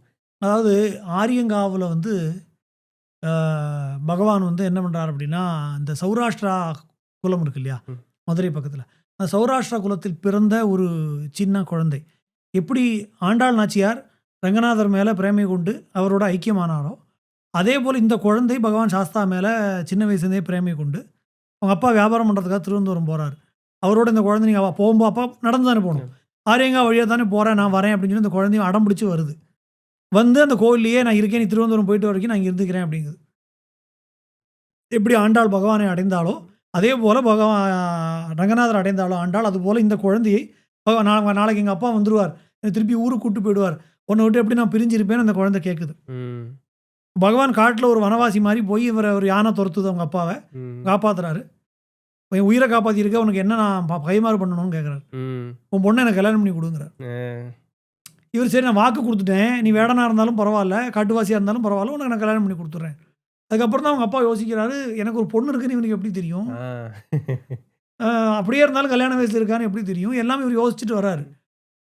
அப்ப சரி காத்தால வந்து கோவிலுக்கு வந்துட்டு பாக்கி விஷயம் தீர்மானம் பண்ணலான்னு பார்க்குறாரு. கோவில்ல வந்து தூங்குறாரு. ம். வழியில தூங்குறாரு. காத்தால கோயிலுக்கு வரணும். இவருக்கு கனவுல பகவான் சொல்றாரு, உன்னோட பர்மிஷன் வாங்கிட்டேன். ம். உன் பொண்ணை என்னை விட்டு பிரிய மாட்டேன்னு சொன்னா, அவளை நான் மனைவியாக ஏற்றுக்கொண்டேன்கிறார். கோயில் வந்து பார்த்தா பொண்ணை காணோம். ஓகே. தொறந்து பார்த்தா இவர் வந்து ஒரு பட்டு வியாபாரிங்கிறது தான் அந்த உயிரை காப்பாத்தின வேடனுக்கு ஒரு பட்டு சால்வை குடுக்குறாரு. ம். அது பகவான் கழுத்துல இருக்கு கோயிலுக்குள்ள. ம். பக்கத்துல ஒரு விக்கிரக ரூபமாக அந்த பெண் குழந்தை இருக்கு. இன்னைக்கும் இந்த மண்டல பூஜை கிறிஸ்மஸை ஒட்டி ஒரு 25, 26 தேதியில டிசம்பர் 25, 26 தேதியில சௌராஷ்டிரா குலத்தை சேர்ந்தவர்கள் எல்லாம் பெண் வீட்டுக்காரர்களாகவும், ம். கோவில் நிர்வாகத்தை சேர்ந்தவர்கள் எல்லாம் மாப்பிள்ளை வீட்டுக்காரர்களாக இருந்து கல்யாண உற்சவம் நடக்கும். ஓகே. ஸோ இது வந்து ஒரு சாதாரண ஒரு மனித பெண்ணாக இது ரொம்ப வருஷம் முன்னாடி நடந்த கதை இல்ல. ம். சௌராஷ்டிரா செட்டில்மெண்ட்டே இங்கே ஆகி சில செஞ்சுரிஸ் தான் ஆகுது. ஓகே. ஒரு கூடுமான ஒரு 400, 500 வருடங்களுக்கு உள்ளாக நடந்திருக்கக்கூடிய ஒரு சரித்திரமாக இது இருக்கும். ஓ! வெறும் ஒரு 400, 500 வருஷத்துக்குள்ள இப்படி வரலாற்று பார்வையில் இது ரொம்ப கம்மி இல்ல. ஆமாமா. ரொம்ப கம்மி இல்ல. ஏன்னா சௌராஷ்டிரா செட்டில்மெண்ட் இங்க வந்தே 900 வருடங்கள் தான் ஆகுதுன்னு நினைக்கிறேன். அதுக்கும் உள்ள தான் இருக்கிறதுக்கு வாய்ப்பு இருக்கு. ம். நம்ம முகமது கஜினி டைம்ல தான் வந்திருப்பாங்கன்னு நினைக்கிறேன். அப்ப அந்த டைம்ல தான் இவங்க வந்திருக்காங்க. அப்ப அதுக்கப்புறம் இந்த சம்பவம் நடந்திருக்கு. அதனால எக்கியோ புராண கதைகள் நம்ம நிறைய கேட்குறோம். அப்படியெல்லாம் அனுகிரகம் பண்ண சுவாமி இந்த காலகட்டத்திலையும் இப்படி ஒரு பெண்ணை சாதாரண மனித குலத்தில் பிறந்த ஒரு பெண்ணை தனக்கு மனைவியாக ஏற்றுக்கொண்டாருங்கிறது அவருடைய கருணையை காட்டுகிற ஒரு விஷயமாக. ஸோ அப்போ இந்த ஒரு கண்மூடித்தனமான அந்த ஒரு பக்தி எனக்கு நீ மட்டும்தான் கண்ணுக்கு தெரியும் பொழுது என்ன வேணா நடக்கும். காலமெல்லாம் ஒரு விஷயமே கிடையாது. அதிசயங்கள் 2025 நடக்குமானா நடக்கும். நான் சொல்லுவேன் எப்பவுமே நடக்காதுன்னு நம்ம தீர்மானம் பண்ணிட்டு தான் நம்ம வரோம். ஆமா ஆமா. அதனால தான் நடக்க மாட்டேங்குது. நடக்கும் அப்படின்னு நினைச்சோமானா இந்த நொடி வரைக்கும் பகவான் அற்புதங்கள் நிகழ்த்தி கொண்டு தான் இருக்கிறார். அதுல எந்த சந்தேகமும் இல்லை. இது ரொம்ப நல்ல ஒரு சின்ன பீரியடுக்குள்ள எனக்கு ஆச்சரியமா இருக்கும். ஏன்னா நம்ம புராணம்னு எடுத்தோம்னா நமக்கு காலகட்டம் தெரியலைங்க, பல ஆயிரம் வருஷங்க, அன்னைக்கெல்லாம் நடந்ததுங்க, இதுதான் நம்ம பேச்சு. இன்னைக்கு நடக்குமா அதெல்லாம் அப்படின்னு சொல்லிடுவோம். நடக்குமா அப்படின்றோம். ரொம்ப ஒரு ஷார்ட் பீரியட்ல நடந்த ஒரு விஷயம். ஸோ அப்படின்னா பிராக்டிகலா அவ்வளோ நாள் வந்து சாஸ்தா பக்கத்துல ஒரு பெண் ரூபம் இருந்திருக்காது. அதுக்கு ஆமா. பின்ன தான் அந்த இது வந்து வந்திருக்கு. ம். நீங்க அதே உங்க நூல்லயே வந்து 5 காண்டங்கள் அதுல ஆமா. காட்டுறீங்க. அதனுடைய மகத்துவத்த கொஞ்சம் சொல்லுங்களேன். ஆ அதாவது 5 காண்டங்கள் எப்படி பண்ணியிருக்கோம் அப்படின்னா, முதல் காண்டம் வந்து ஆ சுவாமியோட அவதார சரித்திரம். அதை சொல்லக்கூடிய அந்த ஒரு காண்டமாக அவர் ஏன்னா சாஸ்தாவுடைய அவதாரத்துக்கு பல்வேறு பூர்வ கதைகள் இருக்கு. மகாவிஷ்ணுவே கிட்டத்தட்ட 7 சந்தர்ப்பங்கள்ல மோகினி அவதாரம் எடுத்ததா சரித்திரம் இருக்கு. ஓ! வேற வேற காரணங்களுக்காக. ம். அதுல வேற வேற கல்பங்கள்ல 3 மோகினி அவதாரம் எடுத்தபோது சாஸ்தா தோன்றினதாக சரித்திரம் இருக்கு. ஓ! இந்த கல்பக கதைகள்லாம் திரும்ப திரும்ப நடக்கும்ங்கிறாங்க. நடக்கும். ஆமா, ஆமா. அப்ப ம். அதுல வேற வேற கல்பங்கள்ல வேற வேற காரணங்களுக்காக சாஸ்தா மறுபடியும் அவதாரம் பண்றாருன்னு இருக்கு. ம். இப்ப பார்க்கடல் கடையும் போது எடுத்த அமிர்தமதன மோகினி, ம். பஸ்மாசுரனை அழிப்பதற்காக வந்த பஸ்மாசுர மோகினி, அப்புறம் தாருகாவனத்து ரிஷிகளுடைய அகந்தியை அழிப்பதற்காக வந்த மோகினி. இந்த 3 தருணங்கள்லயும் சாஸ்தாவுடைய அவதாரம் ஏற்பட்டதாக சொல்றாரு. அப்ப அந்த சரித்திரங்கள் எல்லாம், அப்புறம் அதுக்கு பூர்வகதை தேவி நிலத்துல இவர்கள் சிவனும் விஷ்ணுவும் வரம் வாங்கின சரித்திரம். ம். அதெல்லாம் சொல்லி அப்படிப்பட்ட சாஸ்தாவுடைய புவனேஸ்வரனாக பகவானுக்கு பட்டாபிஷேகம் நடக்கிறது. ம். பகவானுக்குன்னு ஒரு லோகத்தை உருவாக்கி சிவபெருமானை பட்டாபிஷேகம் பண்ணி அந்த சரித்திரம் எல்லாம் முதல் காண்டத்திலையும், பூர்ணா புஷ்கலா கல்யாணம் எப்படி அவர்களை திருமணம் செய்து கொண்டாருங்கிற அந்த விஷயத்தையும். அதுக்கு அடுத்த காண்டத்துல வந்து இந்த 8 அவதாரங்கள். இது இல்லாமல் இருக்கக்கூடிய சாஸ்தாவுடைய 8 அவதார சரித்திரங்கள். ம். ம். அந்த சரித்திரங்கள் எல்லாம். அதுக்கப்புறம் வந்து பாக்கி அரக்கர்களை பகவான் எப்படி வதம் பண்றார். இப்ப மகிஷி சம்ஹாரம் மட்டும் தான் தெரியும். காலகேயன்னு சொல்லக்கூடிய ஒரு அசுரனை சுவாமி விசேஷமாக வதம் பண்ணின சரித்திரம் இருக்கு. அதேபோல சிம்மதம்ஷ்டன்னு சொல்லக்கூடிய அரக்கனை வதம் பண்ற இப்படி பல அரக்கர்களை வதம் பண்ண சரித்திரம் இருக்கு. அதெல்லாம் வந்து அடுத்து வரக்கூடிய விஷயங்கள். அதுக்கு அப்புறம் வந்து இது 3வது காண்டம். 4வது காண்டத்துல வந்து பகவானுடைய பக்தர்களுடைய சரித்திரங்கள் ரொம்ப விசேஷமாக ம். அதில் யார் யாருக்கெல்லாம் எப்படி எப்படி பக்தி பண்ணினார்கள், எப்படி அனுகிரகம் பண்ணார் அப்படிங்கிற ம். ம். அந்த சரித்திரம். 5வது காண்டத்துல வந்து பகவானுடைய வழிபாட்டுக்கு உகந்த விஷயங்கள் என்ன, எப்படி அந்த வழிபாடுகள் பண்ணணும், ம். அந்த மாதிரி வழிபட்டு அதனால பயனடைந்தவர்களுடைய சரித்திரங்கள் இப்படியெல்லாம் இந்த புராண சரித்திரம். இது ஒண்ணும் சாதாரண காரியம் இல்ல. இவ்ளோ விஷயங்கள எடுத்து எழுதுறது, அத தொகுத்து குடுக்கறது அப்படின்னு சொல்லிட்டு, என்ன என்ன உந்துதல்? இது எவ்வளவு நாளினுடைய ஒரு ஒரு ப்ராடக்ட் இருந்தது ஆக்சுவலா இந்த ஒரு நூல்? இந்த நூல் வந்து நான் நூல் எழுதணுங்கிற ஐடியால இருக்கல. இல்ல. நான் வந்து எனக்கு பேசிக்கலாவே நான் நிறைய படிப்பேன். ஓகே. சின்ன வயசுலேருந்தே ரீடிங் ஹேபிட் நிறைய உண்டு. ம். வேண்டாமோ இப்பயுமே எங்க வீட்ல வேடிக்கையா சொல்லுவாங்க. சாப்பிடும்போது பக்கத்துல ஒண்ணும் கிடைக்கலன்னா பழைய பேப்பரா எடுத்து வச்சுக்குவான். எதையோ ஒண்ணு பக்கத்துல வச்சு படிச்சுட்டே இருக்கணும். அது ஒரு ஹேபிட் நமக்கு. புக்ஸ் வந்து எனக்கு இப்போ பொன்னியின் செல்வனே வந்து 5 நாள்ல படிச்சவனாகும். அடேயப்பா! சோறு தண்ணி இல்லாம படிக்கிறோம். ஸோ அது வந்து ஸ்பீடா படிக்கக்கூடிய ஒரு இது உண்டு. சின்ன வயசுலேருந்தே அந்த ஹேபிட் உண்டு. ம். ஸோ சொன்னா நம்ப கூட மாட்டாங்க. நான் 6, 7 வயசுலேருந்தே படிப்பேன். ஓகே. புக்ஸ் ஏதோ ஒண்ணு எழுத்துக்கூட்டியா படிப்போம். படிச்சோம். படக்கதைகள் படிப்போம். எதையோ ஒண்ணு படிப்போம். இப்படியே படிச்சுக்கிட்டே இருக்கும்போது எனக்கு கிட்டத்தட்ட ஒரு 13 வயசு. அப்போ என்ன ஆகுதுன்னா எனக்கு அப்போ கிட்டத்தட்ட எனக்கு ஒரு 8 வருஷமா சபரிமலை யாத்திரை ஆயிடுது. 5 வயசுல ஆரம்பிச்சது இல்லையா? அப்போ 13 வயசு ஆயிடுது. அப்போ கொஞ்சம் விவரம் வருது. அப்போ சம்மந்தப்பட்ட புஸ்தகங்கள்லாம் படிக்கிறோம். அப்போ ஐயப்பனோட சரித்திரம் வந்து பழைய ஒரிஜினல் புக்கா வேணும்னு தேடி எடுத்தபோது, பூதநாத உபாக்கியானம் அப்படிங்கிறது பிரம்மாண்ட புராணத்தை சேர்ந்த ஒரு நூல் இருக்கு. அதுதான் சபரிமலையுடைய தலவரலாறு அப்படின்னு சொல்லி அது போட்டிருக்கு. ஆனா அந்த புக் தேடி பார்க்குறேன் எங்கேயுமே கிடைக்கல.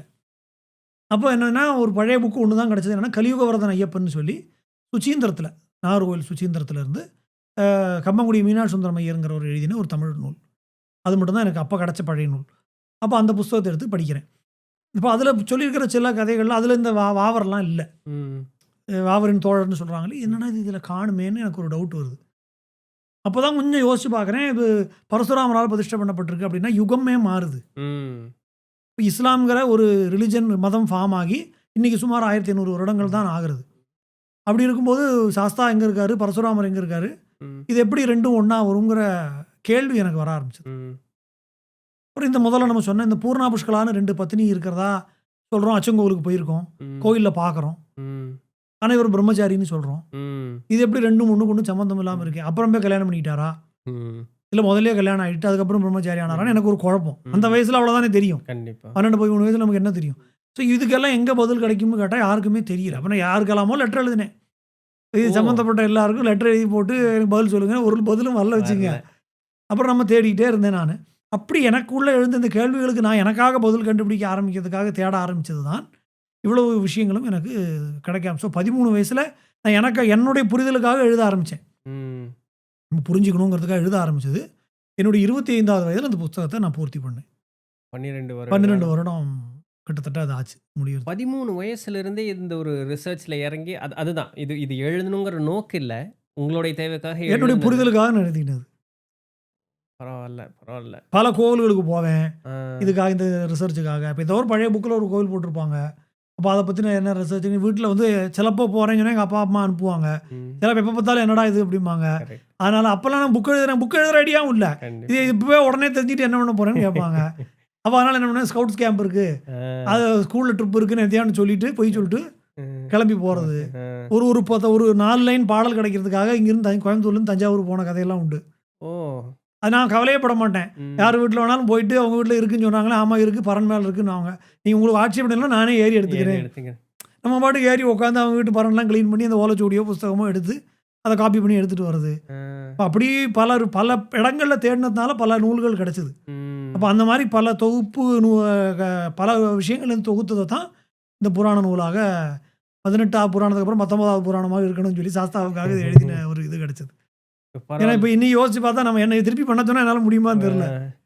ஏன்னா அன்னைக்கெல்லாம் வயசும் கம்மி. கரெக்ட். பகவான் வந்து இயக்கினார்னு தான் சொல்லணும். உண்மதான். ஏன்னா நம்மளுடைய சாமர்த்தியத்துல நான் பண்ணல. எனக்கு எதுவுமே தெரியாது. ஆனா இது ஒண்ணு தேடி போம்பொழுது ஒரு விடை கிடைச்சிட்டே இருக்கும் இல்லைங்களா? ஏதோ ஒரு விஷயம் வெளிய வரணும்னா, முதல்ல ஒரு கேள்வி உதிக்கும்.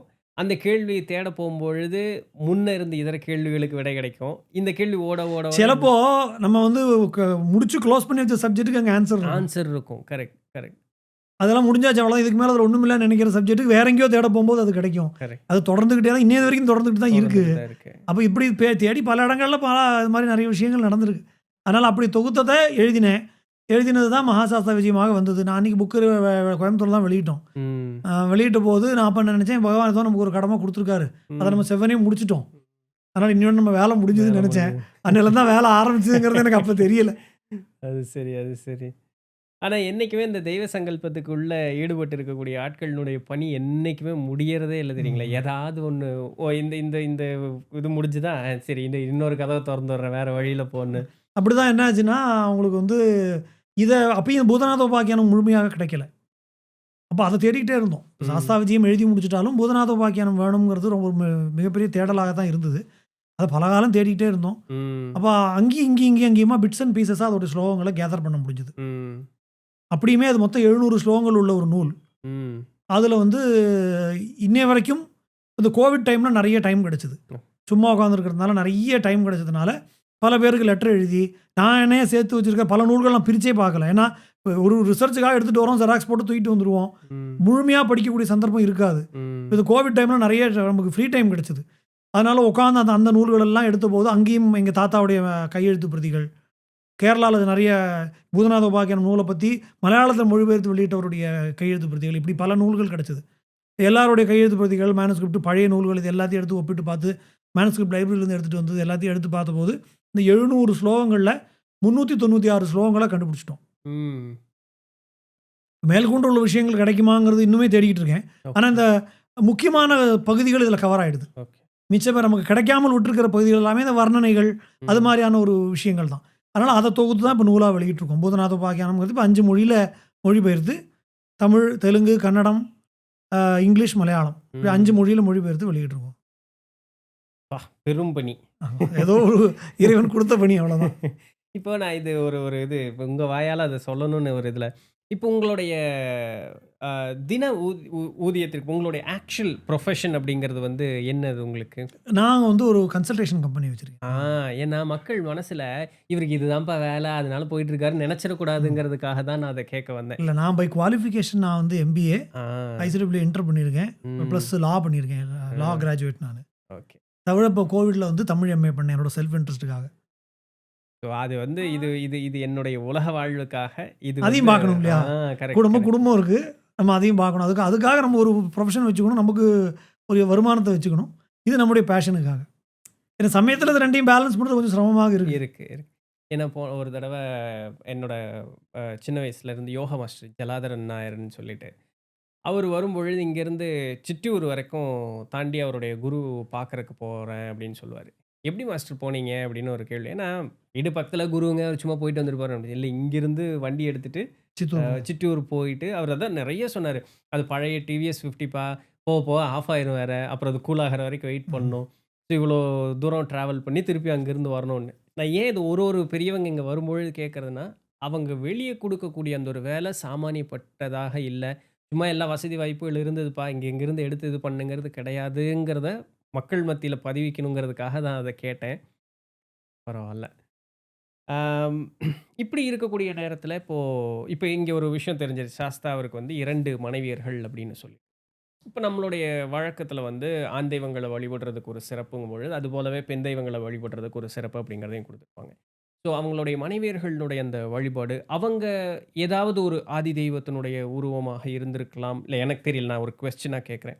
ஸோ அத பத்தி கொஞ்சம் இல்ல விரிவா சொல்லுங்க. பொதுவாக சக்திகளை வந்து இச்சாசக்தி, ஞானசக்தி, கிரியாசக்தின்னு பிரிக்கிறோம். இங்க சாஸ்தாவுடைய சம்பூர்ணமான வடிவம் பூர்ணா புஷ்கலா சமேதனாக இருக்கக்கூடிய வடிவமாக தான் நம்ம சொல்றோம். அப்படி சொல்லும்போது பகவானே ஞானசக்தியாக விளங்குறான். ம். பகவான் ஞானசக்தியாக விளங்கும்போது, இச்சாசக்தியாக பூர்ணாதேவியும், கிரியாசக்தியாக புஷ்கலாதேவியும் இருக்கா அப்படிங்கிறது தான் அதோடைய சங்கல்பம். ஆ.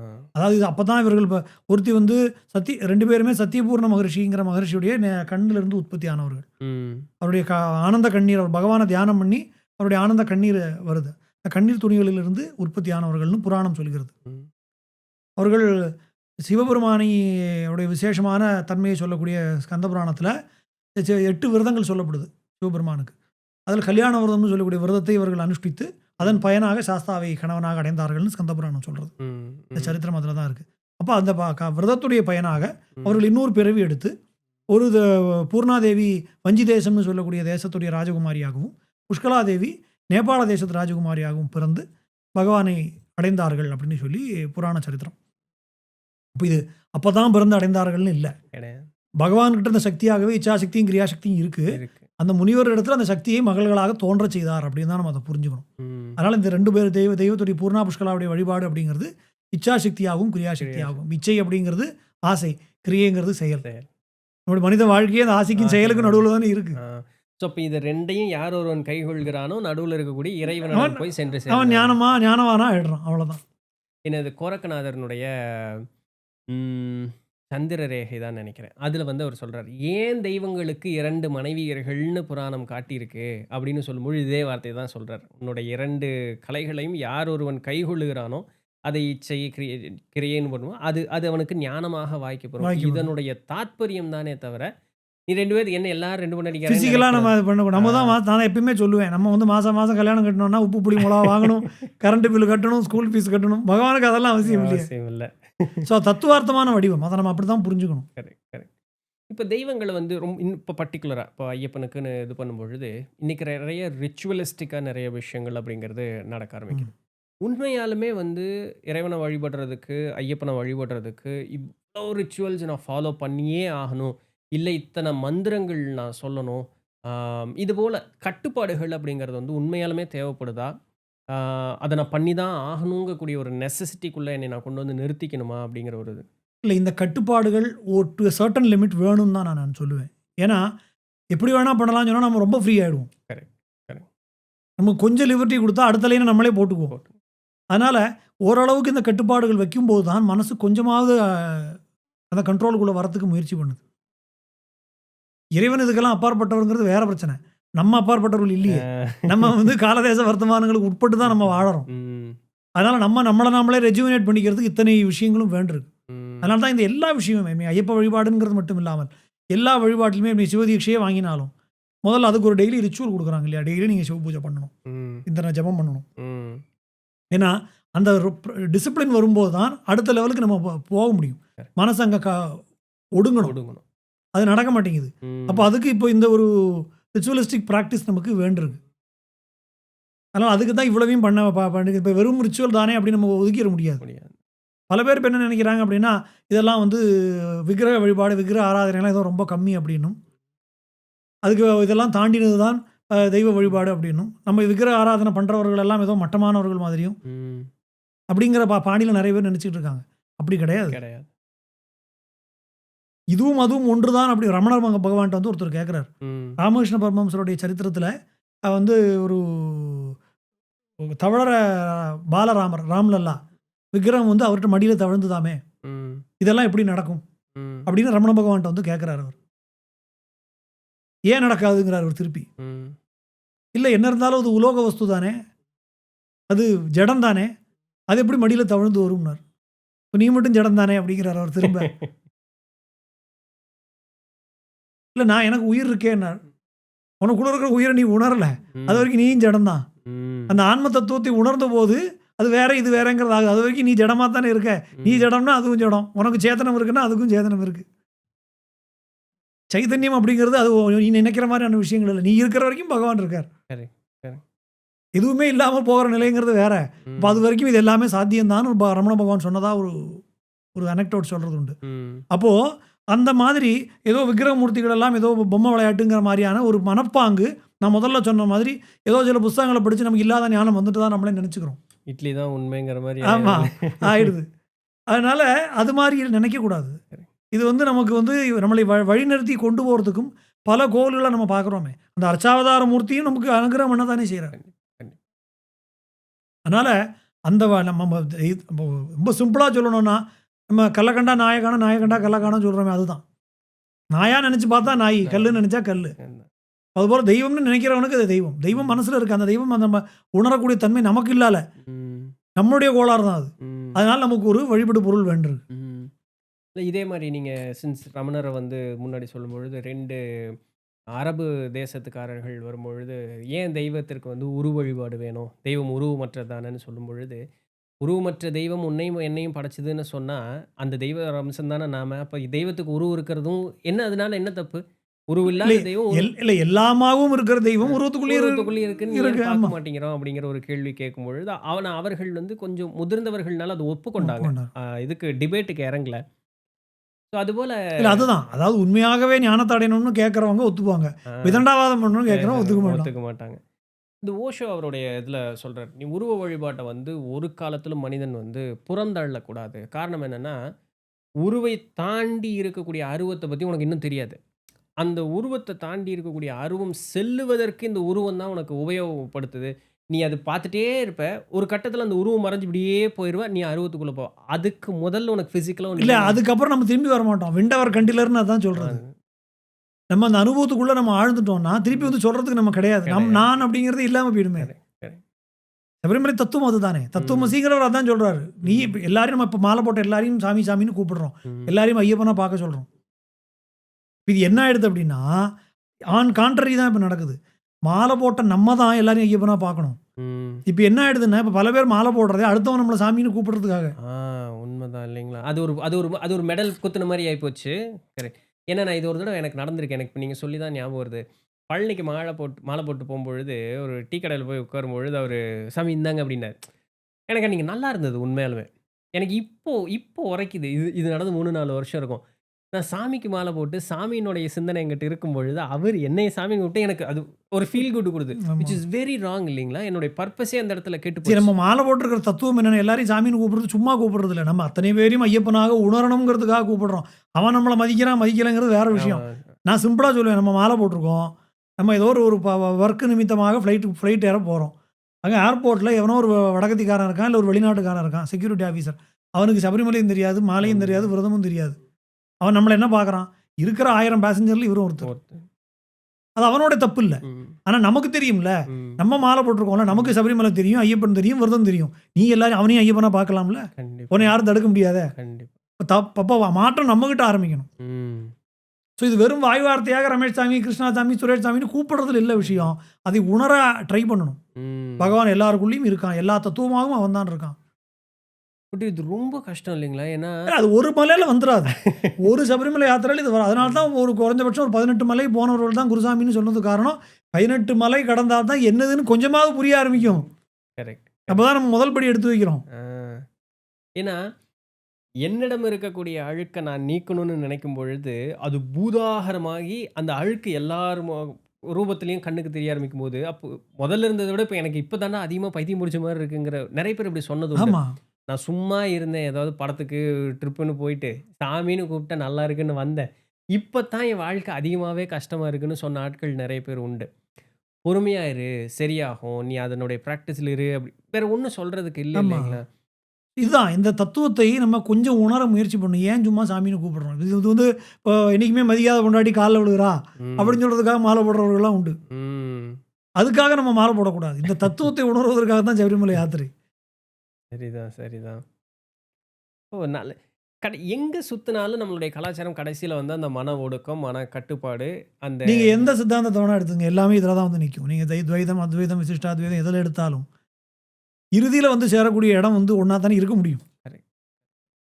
அது சைவ சித்தாந்தமானாலும் சரி, இல்ல ம். வைஷ்ணவ சம்பிரதாயமானாலும் சரி, சாக்தமானாலும் சரி, ம். எதுவாக இருந்தாலும் அல்டிமேட்டா போய் சேரக்கூடிய இடம்ங்கிறது நமக்கு தான் நம்ம புரியாதனால வேற வேற மார்க்கங்கள்ல பிரயாணப்படுறோம். ஸோ, இப்ப இனிமே வந்து நம்ம மக்களினுடைய மனதில வந்து அந்த வேறுபாடு களைஞ்சிட்டோம் அப்படின்னு சொன்னாலே, உண்மையாலுமே எல்லாமே தெய்வ ரூபமா தெரியும். அந்த இடத்துல நாம ரூப வித்தியாசம் நமக்கு அற்று போயிரும் இல்லைங்களா? எல்லாம் ஆமா. தெய்வ ரூபமாவே இருக்கும் நமக்கு. இருக்கணும். நமக்கு அதுதானே இப்ப அதோடைய முக்கியமான தத்துவமே. ம். அவரவர்கள் இப்ப இஷ்ட தெய்வம் எல்லாருக்கும் ஒண்ணு ஒண்ணு இருக்கு. இருக்கு. ம். உங்க இஷ்ட தெய்வத்த எல்லாமாவும் பாருங்க. Correct, correct. ரொம்ப சிம்பிளான விஷயம்.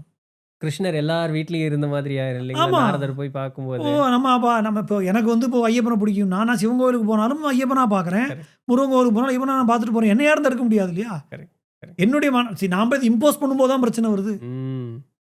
என்னுடைய மனதுக்குள்ள நான் நினைக்கிறத யாருமே என்ன எதுவும் சொல்ல முடியாது. கரெக்ட். ஏன்னா இது பழனியில ஒருத்தரு நம்ம ஆட்கள்ல அவர் ஒரு ஞான ரூபத்தில இருந்தவரு. அ அப்போ அப்படியே ரோட்ல உட்காந்துட்டுருப்பாராம். ஜீசஸ் அவரு வந்து கிறிஸ்டியன். நான் பேரெல்லாம் சொல்ல மாட்டேன் அப்படின்றாராம். அ ஜீசஸ் ஃபோட்டோ வச்சிருப்பாரு. பூ வச்சு, பொட்டு வச்சு, தீபாராதனை காட்டி கற்பூரம்லாம் இது பண்ணிட்டு இருப்பான். அப்போ போய் கேட்பாங்க, "என்ன சாமி இதுக்கு ஜீசஸ்க்குலாம் போய் இது பண்ணிட்டு இருக்கீங்க?" "டேய் சாமி சாமி தானடா. நான் இந்த ரூபத்தில சாமி பார்க்குறேன் அவ்வளோதானே. உனக்கு புடிச்ச மாரி நீ பார்க்குற அவ்வளோதானேன்னு." நீங்க சொன்ன அதே வார்த்தைய அவரு நெறைய பேர்த்துனால உண்மையாலுமே இத ஏத்துக்க முடியல.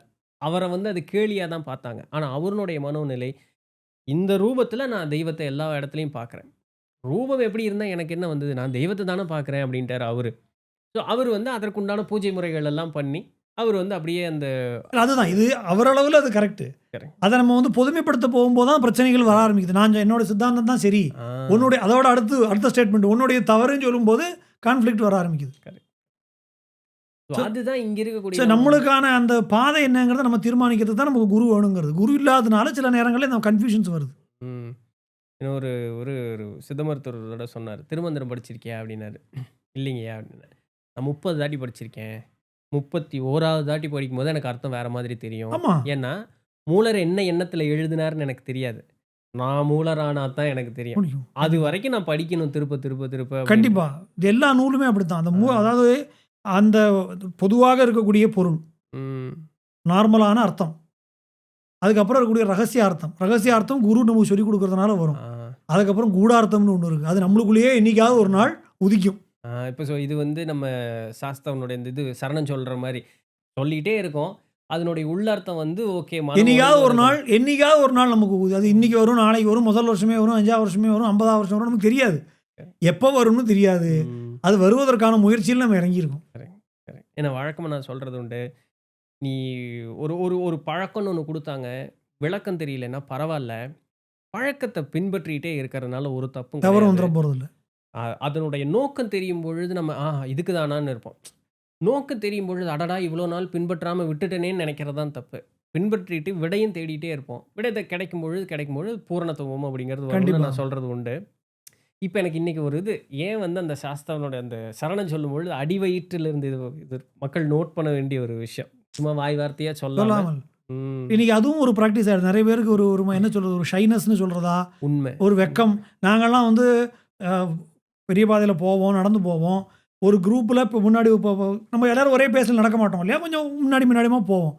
நம்ம குரூப்ல வர சாமிகளுடைய சரண கோஷத்த கேட்டே அவங்க யாரு இங்க முன்னாடி இருக்காங்களா, பின்னாடி இருக்காங்கன்னு நமக்கு தெரியும். ம். இன்னைக்கு ஒரு 3 சரணம் சேர்ந்தா மாரி சொல்லுடான்னா சொல்ல மாட்டேங்கிறான். சொல்ல மாட்டேங்க.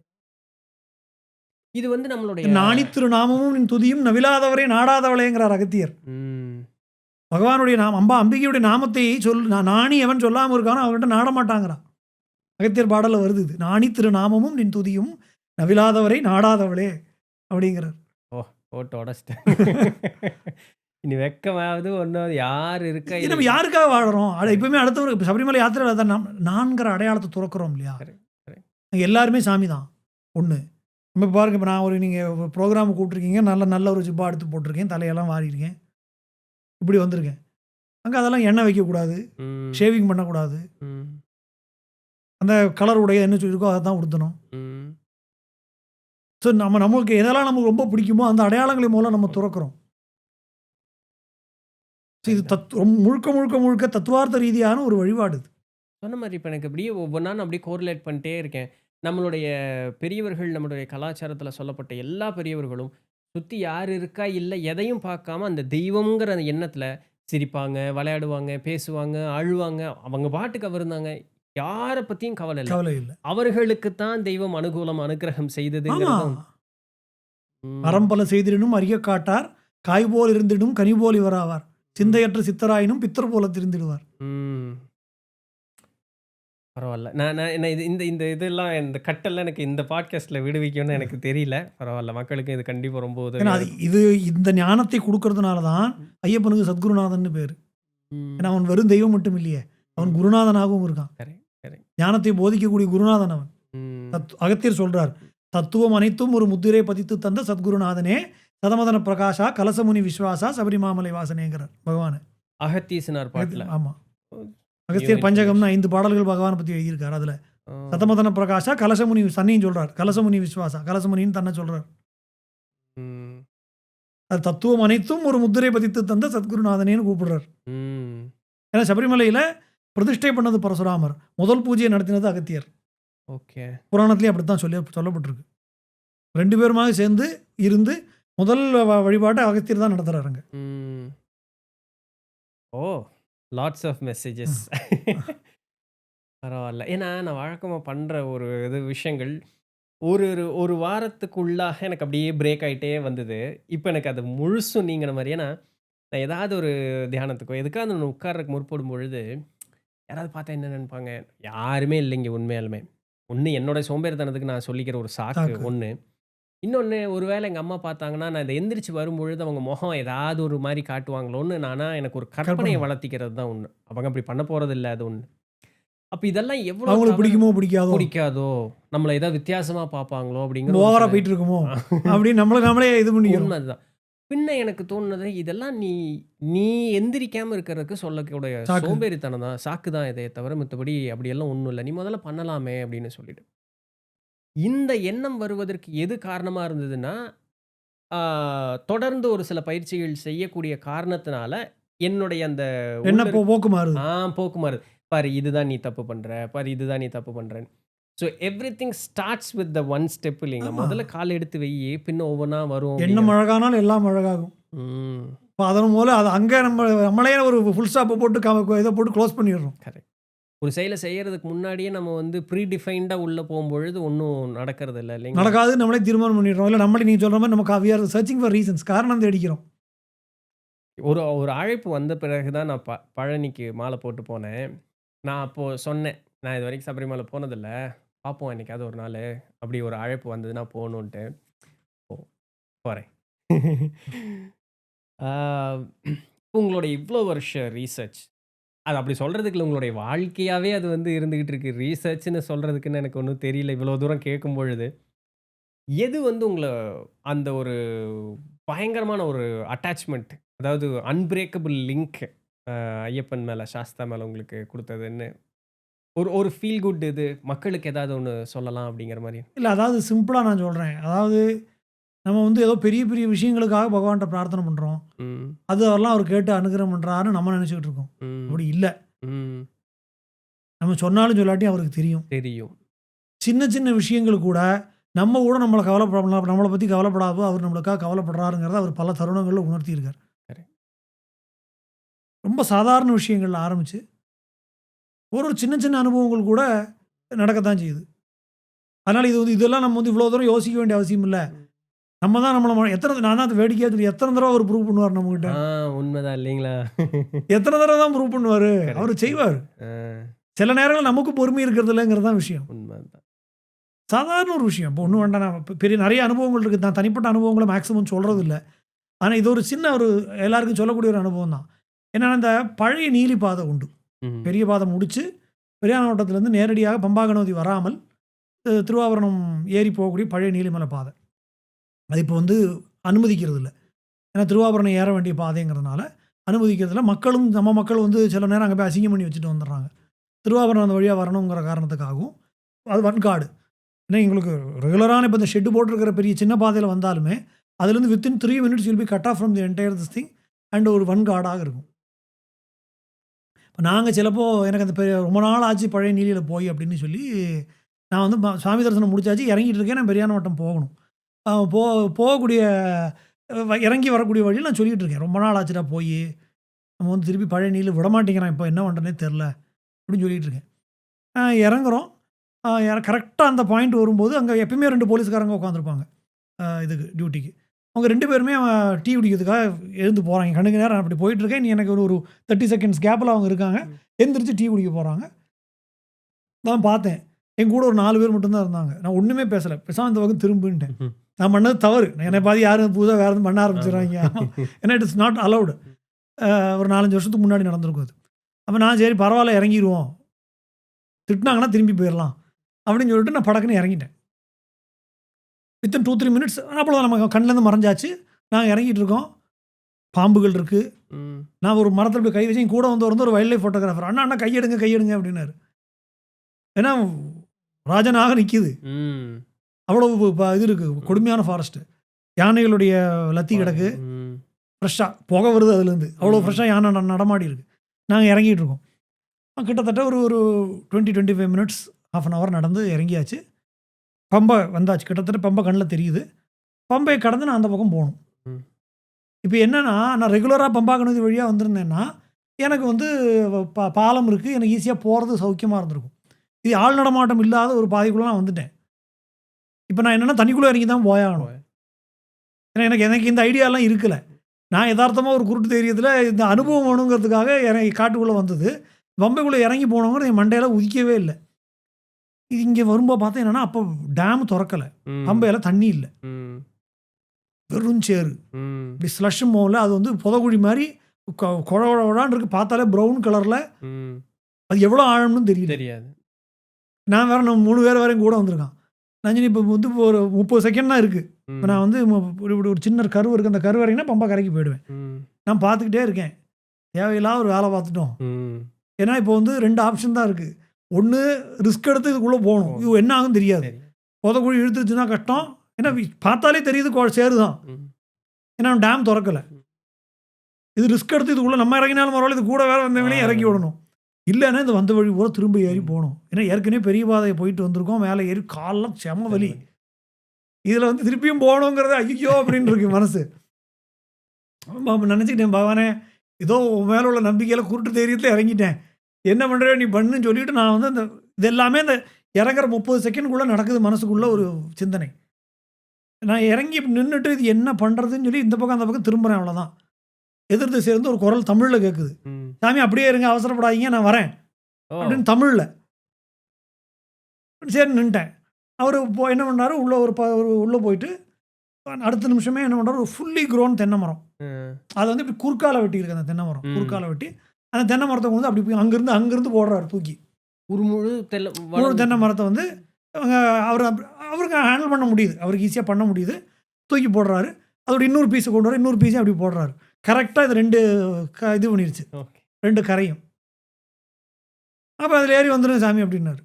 சரின்னு சொல்லிட்டு நாங்கள் ஜாலியாக ஏறி அந்த பக்கம் போயிட்டோம். அப்போ அவர்கிட்ட கேட்டேன், இது நீ எங்கேருந்து வந்தீங்க திடீர்னு அப்படின்னு. இல்லை சாமி, திருவாபுரம் இப்படி தான் போகும், நாங்கள் பாலம் கட்டுவோம், அதுக்காக மரத்தெல்லாம் எடுத்துகிட்டு வந்தோம், நீங்கள் அந்த பக்கம் நின்றுருந்தீங்க பார்த்தேன், அதனால தான் உள்ளே இறங்கினீங்கன்னா இழுத்துரும், அதனால தான் வந்தேன். விஷயம் அது இல்லை. இவர் வந்து ஒரு 1 மணி நேரம் முன்னாடி வந்து பாலம் கட்டிட்டு போயிருக்கலாம். இல்லை நான் வந்து ஒரு 1/2 மணி நேரம் என்ன பண்ணுறதுன்னு தெரியாமல் தேடி தவிச்சதுக்கு அப்புறமா இவர் வந்திருக்கலாம். நான் வந்து அங்கே நிற்கவும் அவர் அங்கே வந்து நிற்கவும் சரியாக இருந்தது இல்லையா? அப்போது அவர் நம்மளுடைய காரியத்தை பார்த்துக்கிறாரு, ஒரு செகண்டும் பார்த்துக்கிட்டு இருக்காருங்கிறதுக்கு இதுதான் சாட்சி. அந்த பாம்பில் ஆரம்பிச்சது கடைசியாக நீங்கள் அந்த ஆறு தாண்டுற வரைக்கும் நிறைய நிகழ்வுகள் இந்த மாதிரி நடந்து அவர் கூட தான் இருக்கார். அப்போ அவர் ஒரு மொமெண்ட்டை அவர் கூட இருந்து பார்த்துக்கிட்டு தான் இருக்கார். நம்ம தான் அது உணரக்கூடிய சக்தி நமக்கு இல்லாததுனால நம்ம அவர்கிட்ட போய் சொல்ல வேண்டிய. ஏன்னா சபரிமலையை பொறுத்த வரைக்கும் நிறைய மலைக்கு போனவங்களுக்கு இந்த அனுபவம் இருக்கும். இங்கேருந்து வீட்டிலலாம் சொல்லி அனுப்புவாங்க, இப்போ இதை பிரார்த்தனை பண்ணிட்டு வாங்க, அதை பிரார்த்தனை பண்ணிட்டு வாங்கன்னு. அங்கே பகவான் முன்னாடி 18ஆம் படி வரைக்கும் இதெல்லாம் ஞாபகம் இருக்கும். மேலே ஏறி சுவாமி சன்னதியில் போய் நிற்கும் போது உங்களுக்கு எல்லாமே பிளாங்காக போயிடும், எதுவுமே நினைவில் இருக்காது. அவள் போலீஸ்காரன் முடிச்சு இழுத்து விட்டுருவான். வெளியே வந்ததுக்கப்புறம் தான் ஐயோ இதெல்லாம் வேண்டிக்கணும்னு நினச்சோமே அப்படின்னு எனக்கு தோணும். வேண்டிக்க முடியாது. மறுபடியும் போய் க்யூவில் நிற்போம், மறுபடியும் சாமியை பார்ப்போம், மறுபடியும் மறந்து போயிடும். இது வந்து பல பக்தர்களுக்கு அனுபவமாக இருக்கும். ஏன் இப்படி நான் தான் யோசிக்கிறேன், நம்ம சொல்லி தான் தெரியணுமா அவருக்குங்கிறார் அவர். நீ சொல்லி எனக்கு தெரிய வேண்டாம், எனக்கு தெரியும்னு அவர் தீர்மானம் பண்ணிட்டார்.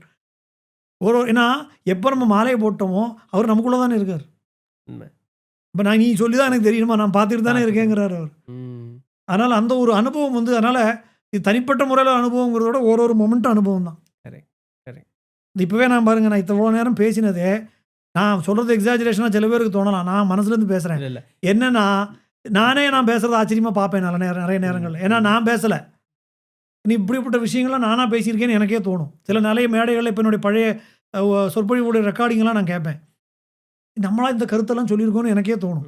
ஏன்னா இப்படி ஒரு சிந்தனையே எனக்கு கிடையாது. என் சிந்தனை எனக்கு தெரியுமே. உண்மை, இந்த ஒரு விஷயத்தை இப்படி அப்ரோச் பண்ணியிருக்கோமா, நம்மளா பண்ணியிருக்கோம் அப்படின்னு நமக்கு தோணும். ஏன்னா நம்ம பேசல. நம்மளுக்கு உள்ள இருந்து நம்மளை கருவியாக்கி இயக்கி அவர் தான் பேச வைக்கிறாங்கன்னு நான் பூர்ணமா நம்புறேன். ஏன்னா நான் வந்து ஒரு ஸ்பீக்கர் கிடையாது. நான் வெரி இன்ட்ரோவர்ட் பர்சன். யாருமே நம்பாத ஒரு விஷயம். இல்ல எங்க ஸ்கூல்ல கேளுங்க. எங்க ஸ்கூல் டீச்சர்ஸ் வந்து எங்களுக்கு ஸ்கூல்ல எப்படி வழக்கம்னா, திருக்குறள் சொல்லணும். ஒரு டர்ன்ல வரும். ஒரு திருக்குறள் சொல்லணும், இல்லைன்னா ஒரு இங்கிலீஷ் ப்ராவர்ப் சொல்லணும். இதாவது இந்த மாதிரி அசம்பிளியில் வந்து சொல்லணும்.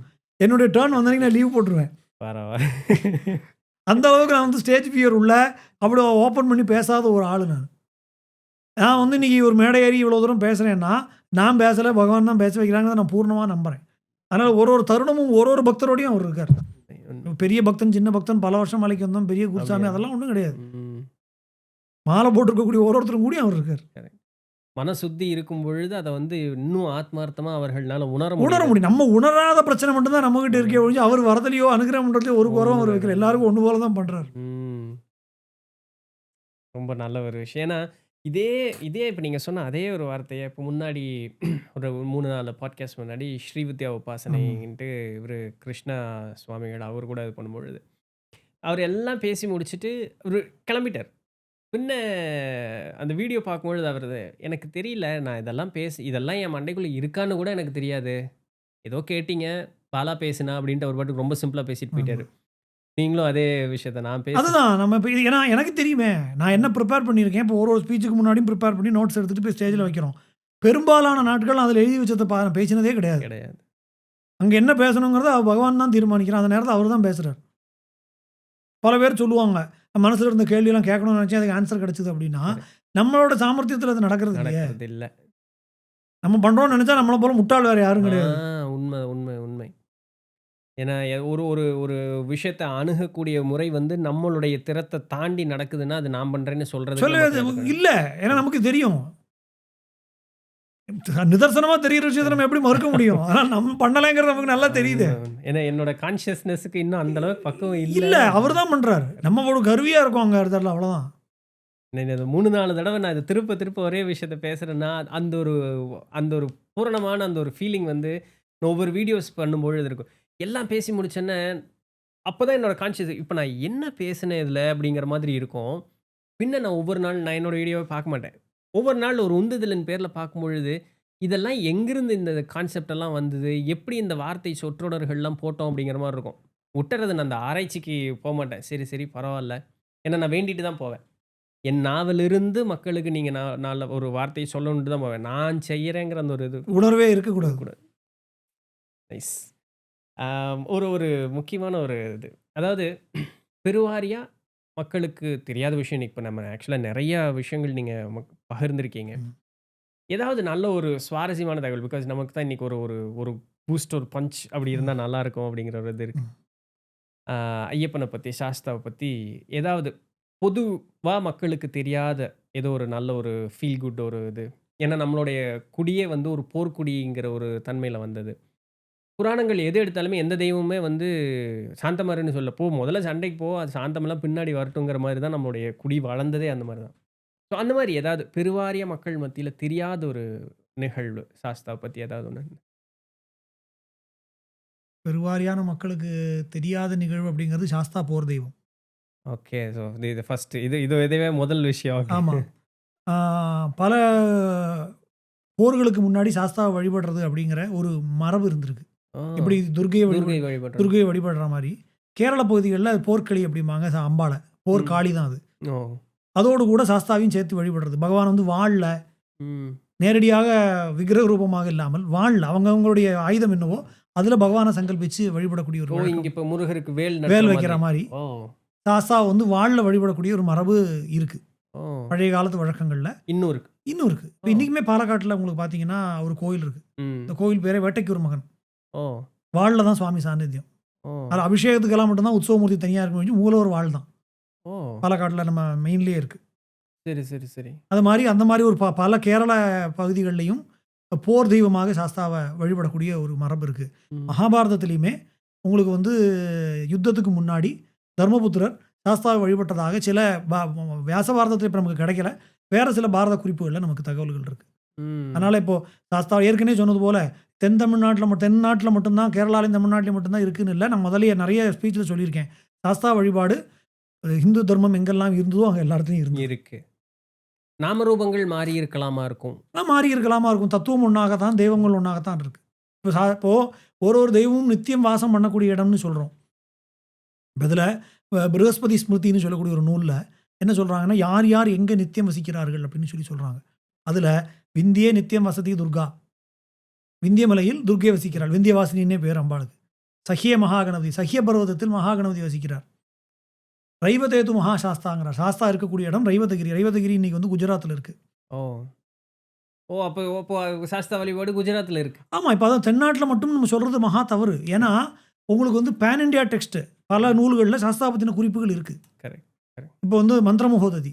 அது தென்னாட்டுல எழுந்த நூல் இல்ல. வடநாட்டுல எழுந்த நூல். ம். ஆகாச பைரவ கல்பம் வடநாட்டு நூல். ம். அதுலலாம் ஆகாச பைரவ கல்பத்துல மகாசாஸ்தா பட்டலமே இருக்கு. விஸ்தாரமாக கொடுக்கப்பட்டிருக்கு. ம். மந்திரமஹோததியில இந்த ரைவதகிரியில் இருக்கக்கூடிய சாஸ்தாவை தனி வழிபடுவதற்காகவே தனியா ஒரு மெத்தடாலஜி குடுத்துருக்காங்க. இன்னைக்கு அந்த கோவில் காணப்படல. ம். மேபி வேற பெயர்ல வழங்கப்படுகிறதாங்கிறத நம்ம ரிசர்ச் பண்ணணும். ம். ஏன்னா வட தேசங்கள்ல நெறைய யுத்தங்கள் நடந்த காரணத்தினால பல கோவில்கள் மாறுபட்டு போயிருக்கு. காசி விஸ்வநாதரே இன்னும் ஞானவாபி இதுக்குள்ள போக முடியாமல உட்கார்ந்திருக்காரு. முக்தி மண்டபம் அங்க இருக்கு. அதான். நந்தியம்பெருமான் மசூதிய பார்த்திருக்கார். ஆ. ஒரிஜினல் கோவில் அதுதானே. ஓகே. இந்த பக்கம் அவர் வந்து அவிமுக்தேஸ்வரோட கோவிலுக்குள்ள தான் இன்னைக்கு விஸ்வநாதர் இருக்கார். ம். அதனால இந்த மாரி யுத்தத்தினால பல மாறுபாடுகள் அங்க ஏற்பட்டிருக்கு. அதனால ரைவதாச்சல சிருங்காகிர மத்தியஸ்தாயன்னு சொல்லி பகவான சொல்றான். ம். சாஸ்தாவை. ம். அதனால இது வந்து நம்முடைய புரிதல தாண்டி இருக்கக்கூடிய விஷயமாக தான் இது. நம்ம வந்து ஏதோ பாண்டிய வம்சத்திலகம், கேரளே கேலி விக்கிரம்னு இதுக்குள்ள ஒரு அடக்க நினைக்கிறோம். அது அப்படி இல்ல. கிடையாது. வாவ்! இன்னைக்கு எனக்கேன்னு வந்து நெறைய ஒரு சில ஐஸ் பிரேக்கிங் மொமெண்ட்ஸ் இன்னைக்கு நெறையா. மக்களுக்கு இது ரொம்ப உபயோகமா இருந்திருக்கும் கண்டிப்பா. எனக்கு தெரிஞ்சு உங்கள நான் இன்னும் நெறைய கேள்விகள் கேட்கணும் அப்படிங்கிற ஒரு ஆர்வம் தான் இருக்கு. So out of my own interest 100% இத நீங்க கேட்கல. Because I have to record this. நீங்க இது 100% என்கிட்ட சொல்லவும் இல்ல. எதுவும் இல்ல. Out of my own interest. ஏன்னா, இவ்ளோ விஷயம் மக்களுக்கு கண்டிப்பா போய் சேரணும் அப்படிங்கிறதுக்காக. உங்களுடைய புக் லிங்க் தந்தீங்கன்னா, நான் கீழ டிஸ்கிரிப்ஷன்ல போடுறேன். போடலாமே. ஸோ ஏன்னா, ஒருத்தங்க இவ்ளோ தூரம் சுத்தி சின்ன வயசுலேருந்து ஆராய்ச்சி பண்ணி எழுதுறது அப்படிங்கும் பொழுது, என்னுடைய அறிவிலிருந்து நான் சொல்லும்பொழுது, இது தெய்வ சங்கல்பத்தினால நடந்த ஒரு நிகழ்வு தான். இது மக்களுக்கு வெளிய போணுங்கிறது தான் நான் நம்புறேன். ஸோ அதனால இது வந்து மக்களுக்கு போகும்பொழுது இது ரொம்ப நல்லதா கட்டாயம். இருக்கும் அப்படின்னு சொல்லி கரெக்ட்டா நான் லிங்க் தரேன். அத தாராளமா இது பண்ணுங்க.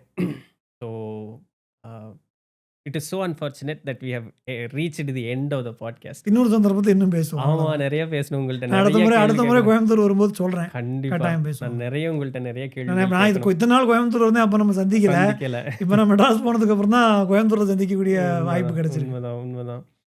So on a final note இத நான் ஒண்ணு கேட்டுட்டு முடிச்சுட்டுங்களா? நம்ம இப்போ ஐயப்பன் தர்மசாஸ்தா இந்த கால இப்படி சேர்த்தி வச்ச மாரி வடிவுல உட்கார். இதுக்கு ஏதாவது சிக்னிஃபிகன்ஸ் இருக்குங்களா? அது வந்து யோக நிலையில நம்முடைய குண்டலினி சக்தியை குறிக்கக்கூடிய ஒரு வடிவமாக தான் இருக்கு. அவர் உட்கார்ந்திருக்கிற அந்த போஸுக்கே ஹரிவராசனம்னு பேரு. ஓ! அதுதான் வந்து பாட்டுல சொல்றாங்க. பாட்டுல அப்படிதான் சொல்ல வராங்கன்னு எனக்கு கோயில்ல பூஜை பண்ணக்கூடிய ஒருத்தர் உணர்த்தினார். ஓகே. அவர்ட்ட பேசிட்டு இருந்தபோது அவர் சொன்னார் அத. ஏன்னா ஹரின்னா சிம்மம். ஹரிவராசனம்ங்கிறது பொதுவான அர்த்தம் என்னன்னா, விசேஷமான சிம்மாசனத்தில் அமர்ந்திருக்கக்கூடியவன். அதுவும் சரியான பொருள் தான். ம். ஆனால் பொதுவாக சிம்மம் அமர்ந்திருக்கிறத பார்த்திருக்கீங்களா? அந்த 2 கால இப்படி ஊனி முதுகு நேரா வச்சு அமர்ந்திருக்கும். பகவான் அப்படிதான் அங்க அமர்ந்திருக்கார். அது ஒரு யோக நிலை. அந்த கால்ல கட்டியிருக்கிறது யோக பட்டம். ஏன்னா நம்மளால அப்படி உட்கார்ந்தோம்னா பின்பகுதி வந்து பூமியை தொடாது. இல்ல நம்ம ரொம்ப நேரம் உட்கார்ந்தோம்னா இந்த பக்கம் செரிஞ்சிரும், இந்த பக்கம் செரிஞ்சிரும். ஆனா பகவான் வந்து அந்த நிலையிலே அமர்ந்திருக்கும் போது அந்த யோக பட்டத்தை கட்டி இருக்கிறதுனால எத்தனை நேரம் வேணாலும் அப்படி உட்கார முடியும் அந்த நிலையில. ஏன்னா அவர் யோகீஸ்வரனாக அந்த இடத்துல விற்று இருக்கிறார். இன்னொரு இது இப்போ அந்த கருப்பு கயிறு வந்து இந்த பகுதி இப்படி அழுத்தி சுத்தின மாதிரி ஒரு இது நான் கேரளா சைடில் அதை நான் கேள்விப்பட்டிருக்கேன். யோகியர்கள் கட்டுறது இன்னைக்கு அந்த வழக்கு இல்லை. இல்லை அது நான் வைராகிகள் கட்டி நான் பார்த்துருக்கேன். இந்த நவநாதர்கள்னு சொல்லக்கூடிய அவங்க படத்துல இருக்கும். இந்த கயிறு இப்படி ஃபுல்லா இது பண்ணியிருப்பாங்க. ஏன்னா அந்த மூச்சை வந்து உள்ள தக்கறதுக்கு. நடக்கணும் ஆ. அப்படிங்கிறதுக்கு வேண்டி. அது நம்ம கோரக்கநாதர், ம். நம்ம மத்ஸ்யானந்தநாதர், மீனநாதர் அவங்கெல்லாம் கட்டினதை நான் பார்த்துருக்கேன். படங்கள்ல பார்த்துருக்கேன். ம். ஐயப்பனுக்கு அந்த வழக்கம் அந்த இல்ல. யோக பட்டம் தான் கால்ல கால்ல கட்டியிருப்பார். கட்டியிருப்பாங்க. ஓகே. ஏன்னா, சாஸ்தாவுடைய எல்லா வடிவங்களுக்கும் இருக்கும். ம். அச்சங்கோல இருக்கக்கூடிய வடிவத்திலையும், அப்போ ஒரு கால மடக்கி ஒரு கால நீட்டியிருப்பார். அப்போ இந்த ஒரு நீட்டியிருப்பாங்க. காலுக்கு கட்டியிருப்பார். Correct, correct. பார்த்துருக்கேன். சாஸ்தாவுடைய அந்த வடிவத்துல ஒரு கால்ல கட்டியிருப்பார். ம். சபரிமலையில மட்டும் தான் 2 காலையும் 2 கட்டிட்டு காலையும். சின்முத்திரையில இருப்பார். அந்த ஏன்னா அங்க குருநாதனாக ஒரு விளங்கி, அவர் நமக்காக அவர் யோகத்துல இருக்கார். அந்த மாரி இப்போ நிறைய தெய்வங்கள் வந்து இன்னைக்கு நாம தெய்வமாக வழிபடக்கூடியவர்கள், அவர்கள் இங்க அவதாரம் செய்து அந்த முடித்தல்னு சொல்லும் பொழுது, அந்த யோக நிலைக்குள் அவர்கள் போம்பொழுது, ஏதாவது ஒரு நோக்கத்தை முன்வைத்து தான் அவர்கள் அந்த யோக நிலைக்கு செல்லுகிறார்கள் அப்படிங்கிற ஒரு கூற்று நான் முன்ன கேள்விப்பட்டிருக்கேன். இப்போ இது இது ஒரு கூற்று தான். அம் திருப்பதியில வந்து கொங்கணவர்னுடைய சமாதி இருக்கிறதாகவும், மக்கள் கலியில துன்பப்படுவார்கள் அப்படிங்கிறதுக்காக, பெரும் பொருள் செல்வங்கள் சேரட்டும்னு ஒரு எண்ணத்தை உதித்துக்கொண்டு அங்க சமாதியில வீற்றதாக நான் கேள்விப்பட்டேன். நூல் குறிப்பு இருக்காது. செவி வழி செய்தியா தான் ஆமா. இருக்கும். செவி வழி செய்தி தான். செவி இதுக்கு வழி நமக்கு செய்தி. நூல் ஆதாரம் கிடையாது. கிடைக்காது. பழனியில அதுபோல போகநாதர் இந்த மருந்து முறைகளுக்காக ஆமா. இது இது வைத்தியனாக. வைத்தியராக. அப்ப அதுபோல சாஸ்தா வந்து இங்க ஞானத்தை போதிப்பதற்காக அவர் வந்து அந்த சந்தேகமே இடத்துல இல்லாமல். ம். ஏன்னா அதோட லட்சியம் என்ன? மனித வாழ்க்கையோட லட்சியம் என்ன? ம். இறைவனை உணர்ந்து எங்கேருந்து வந்தோமோ அங்க திருப்பி அந்த இடத்தை அடைவது. ம். அத மட்டும் தான் அவர் பண்றார். பண்றாரு. அதுக்கு நமக்கு வந்து பாக்கி லௌகிகமான வாழ்வியல் தேவைகள், நமக்கு வேலை கிடைக்கணும், கல்யாணம் ஆகணும், குழந்தை பிறக்கணும், நோய் தீரணும், இதெல்லாம் வந்து அதற்கு ஒரு தடையா இருக்கு அப்படிங்கிறதுக்காக அதெல்லாம் முதல்ல அனுகிரகம் பண்றார். நான் இது ஒரு கோவிலுக்கு போறோம்னா, அந்த கோவிலினுடைய நோக்கம் அறிந்து அங்க போய் அதத்தான் கேட்கணுமே கேட்கணும். தவிர வேற எதுவும் அப்போ சபரிமலை போம்பொழுது என்னுடைய ஞான முன்னேற்றத்திற்கு வேணுங்கிற அதனால கேள்வி தான் தான் சரணம் சொல்லும்போது என்ன சொல்லுவோம்? சுவாமியை கண்டால் மோட்சம் கிட்டும். ஆ. எப்போ கிட்டும், இப்போ கிட்டும், எவிடே கிட்டும், எவிடே கிட்டும்ங்கிறான். அது பகவான் முன்னாடி நிக்கும்போது அதை உணர்றோம். ம். அந்த அனுபவம் இதுவரைக்கும் கிடைக்காத அனுபவமாக இருக்கு. அங்கேருந்து நகர்ந்தோனே அது போயிடுது.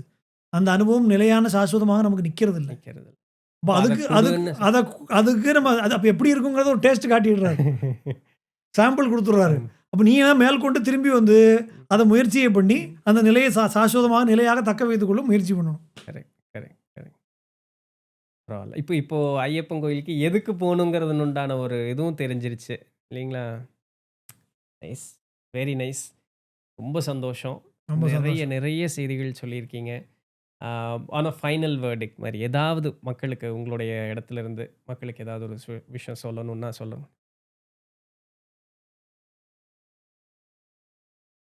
கலியுகத்தில் நம்ம பல வகையான துன்பங்களுக்கு இடையில வாழறோம். நான் முதல்லயே சொன்னது போல எது நல்லது, எது கெட்டதுன்னு தெரியாத ஒரு நிலை. நான் ரொம்ப நல்லவனா இருக்கேன். எனக்கு தான் எல்லா கஷ்டமும் வருது. அப்படிங்கிற ஒரு கேள்வி எல்லாருக்குள்ளயும் இருக்கு. இந்த ஆன்மீக பாதையில போறோம். ஆனா அதுக்கான சரியான கைடன்ஸ் கிடைக்கல. இதுல போறதா, அதுல போறதான்னு தெரியல. ஆற்றில் ஒரு கால், சேற்றில் ஒரு கால்னு இருக்கும். ஏன்னா ஆன்மீக வாழ்க்கையும் இருக்கு. உலகியல் வாழ்க்கையும் வாழ வேண்டிய நிர்பந்தத்துல இருக்கோம். இப்படி பல குழப்பங்கள்ல தான் நம்ம வாழ்ந்துகிட்டு இருக்கோம். இப்படி நம்ம இருக்கக்கூடிய காலகட்டத்தில நமக்கு கதியாக, நமக்கு சரியான ஞான குருவாக பகவான் அங்க விற்றிருக்கார். இதுதான் நான் குடுக்குற மெசேஜ். ம். நம்ம இது என்னோட மெசேஜ் இல்ல. இது பகவானுடைய மெசேஜ். ஏன்னா இந்த கலியுகத்தில் இப்படித்தான் ஜனங்கள் இருப்பார்கள். நம்முடைய பாரம்பரியமான கலாச்சாரத்தையும், பண்பாட்டையும், நம்முடைய தர்மத்தையும் விட பாக்கி தர்மங்கள் மேலும், மிற்ற கலாச்சாரங்கள் மேலேயும் நமக்கு வந்து ஈடுபாடு ஜாஸ்தியாகும். நம்முடைய புத்தி அதன் மேல மோகம் கொள்ளும் அப்படிங்கிறான். ம். அப்ப அந்த மாரியான ஒரு காலகட்டத்தில் இதுதான் சத்தியம் அப்படிங்கிறத உணர்த்துவதற்காக பகவானுடைய தத்துவம் வெளிப்படும். அதை புரிந்து கொண்டால் நமக்கு நல்ல கதி கிடைக்கும் அப்படின்னு சொல்லி பகவானுடைய பூதநாத உபாக்கியானம் சொல்கிறது. ம். நூல் பிரமாணமே இருக்கு. நூல் பிரமாணம் இருக்கு. ம். அப்ப அதன் வழி தத்துவம் என்ன அப்படிங்கிறத பகவான் தத்துவமசிங்கிறத உணர்த்திடுறான். இந்த அத்வைதம்ங்கிற சத்தியத்தை தத்துவமசியாக பகவான் உணர்த்துறான். இதைத்தான் சங்கரர் சொன்னார். இதைத்தான் ரமண பகவான் சொல்றார். எல்லாருமே சொல்லக்கூடியது அதுதான். ஆனா அது எளிய மக்களுக்கு புரியறது இல்ல. அதனால இதை வந்து ரொம்ப எளிமையாக்கி நீ ஒரு வழிபாடாக நீ நடத்து. பார்க்குறவனெல்லாம் ஐயப்பனாக பார்க்க ஆரம்பி. ஒரு நாளைக்கு இது எல்லாமே ஒண்ணுதாங்கிறது உனக்கு புரிய ஆரம்பிக்குங்கிற தத்துவமசிங்கிற தத்துவத்தை பகவான் ரொம்ப எளிமையாக நமக்கு உணர்த்துறான். ம். அதனால பெரிய சாதனைகள் பண்றதுக்கோ, விஷயங்களுக்கோ நம்மளால முடியல. நமக்கு அதுக்கு நம்முடைய சூழ்நிலை ஒத்துழைக்கல. நம்மளால அது பண்ண முடியலன்னு நினைச்சா ரொம்ப எளிய வழிபாடாக, அத்தனை பேரும் பண்ணக்கூடிய வழிபாடாக ஐயப்ப வழிபாடு கொடுக்கப்பட்டிருக்கு. இதுக்கு வந்து ஜாதி மத பேதம் கிடையாது. படிச்சவன் படிக்காதவனுக்கு வித்தியாசம் கிடையாது. ஏழை பணக்காரன் கிடையாது. எல்லாராலையும் மேற்கொள்ள முடியக்கூடிய, ஆனா நமக்காக விரதம் இருக்கணும். ம். அடுத்தவனுக்காக, இன்னொருத்தனுக்காக விரதம் இல்லாமல் எவ்வளவுக்கு எவ்வளவு சின்சியரா நம்ம விரதம் இருக்கோமோ, அவ்வளவுக்கு எவ்வளவு நமக்கு பிரயோஜனப்படும். பிரயோஜனம் நமக்கு தான். நமக்கு தான். இதுதான் பகவான் கொடுக்கக்கூடிய மெசேஜ். ஸோ கலவு சாஸ்திரு தேவதேவ தேவானாம் ஈஸ்வர பரகாங்கிறான். கலியுகத்தில் இவன் தான் தேவதேவன். கலியுக வரதன் அவன் தான். ம். அப்ப அவனை நம்ம கெட்டியா பிடிச்சிட்டோம் அப்படின்னா, அவன் நமக்கு அனுகிரகம் பண்ண தயாரா இருக்கான். தயாரா. சுவாமியே சரணமையப்பா. ரொம்ப சந்தோஷம். சந்தோஷம்.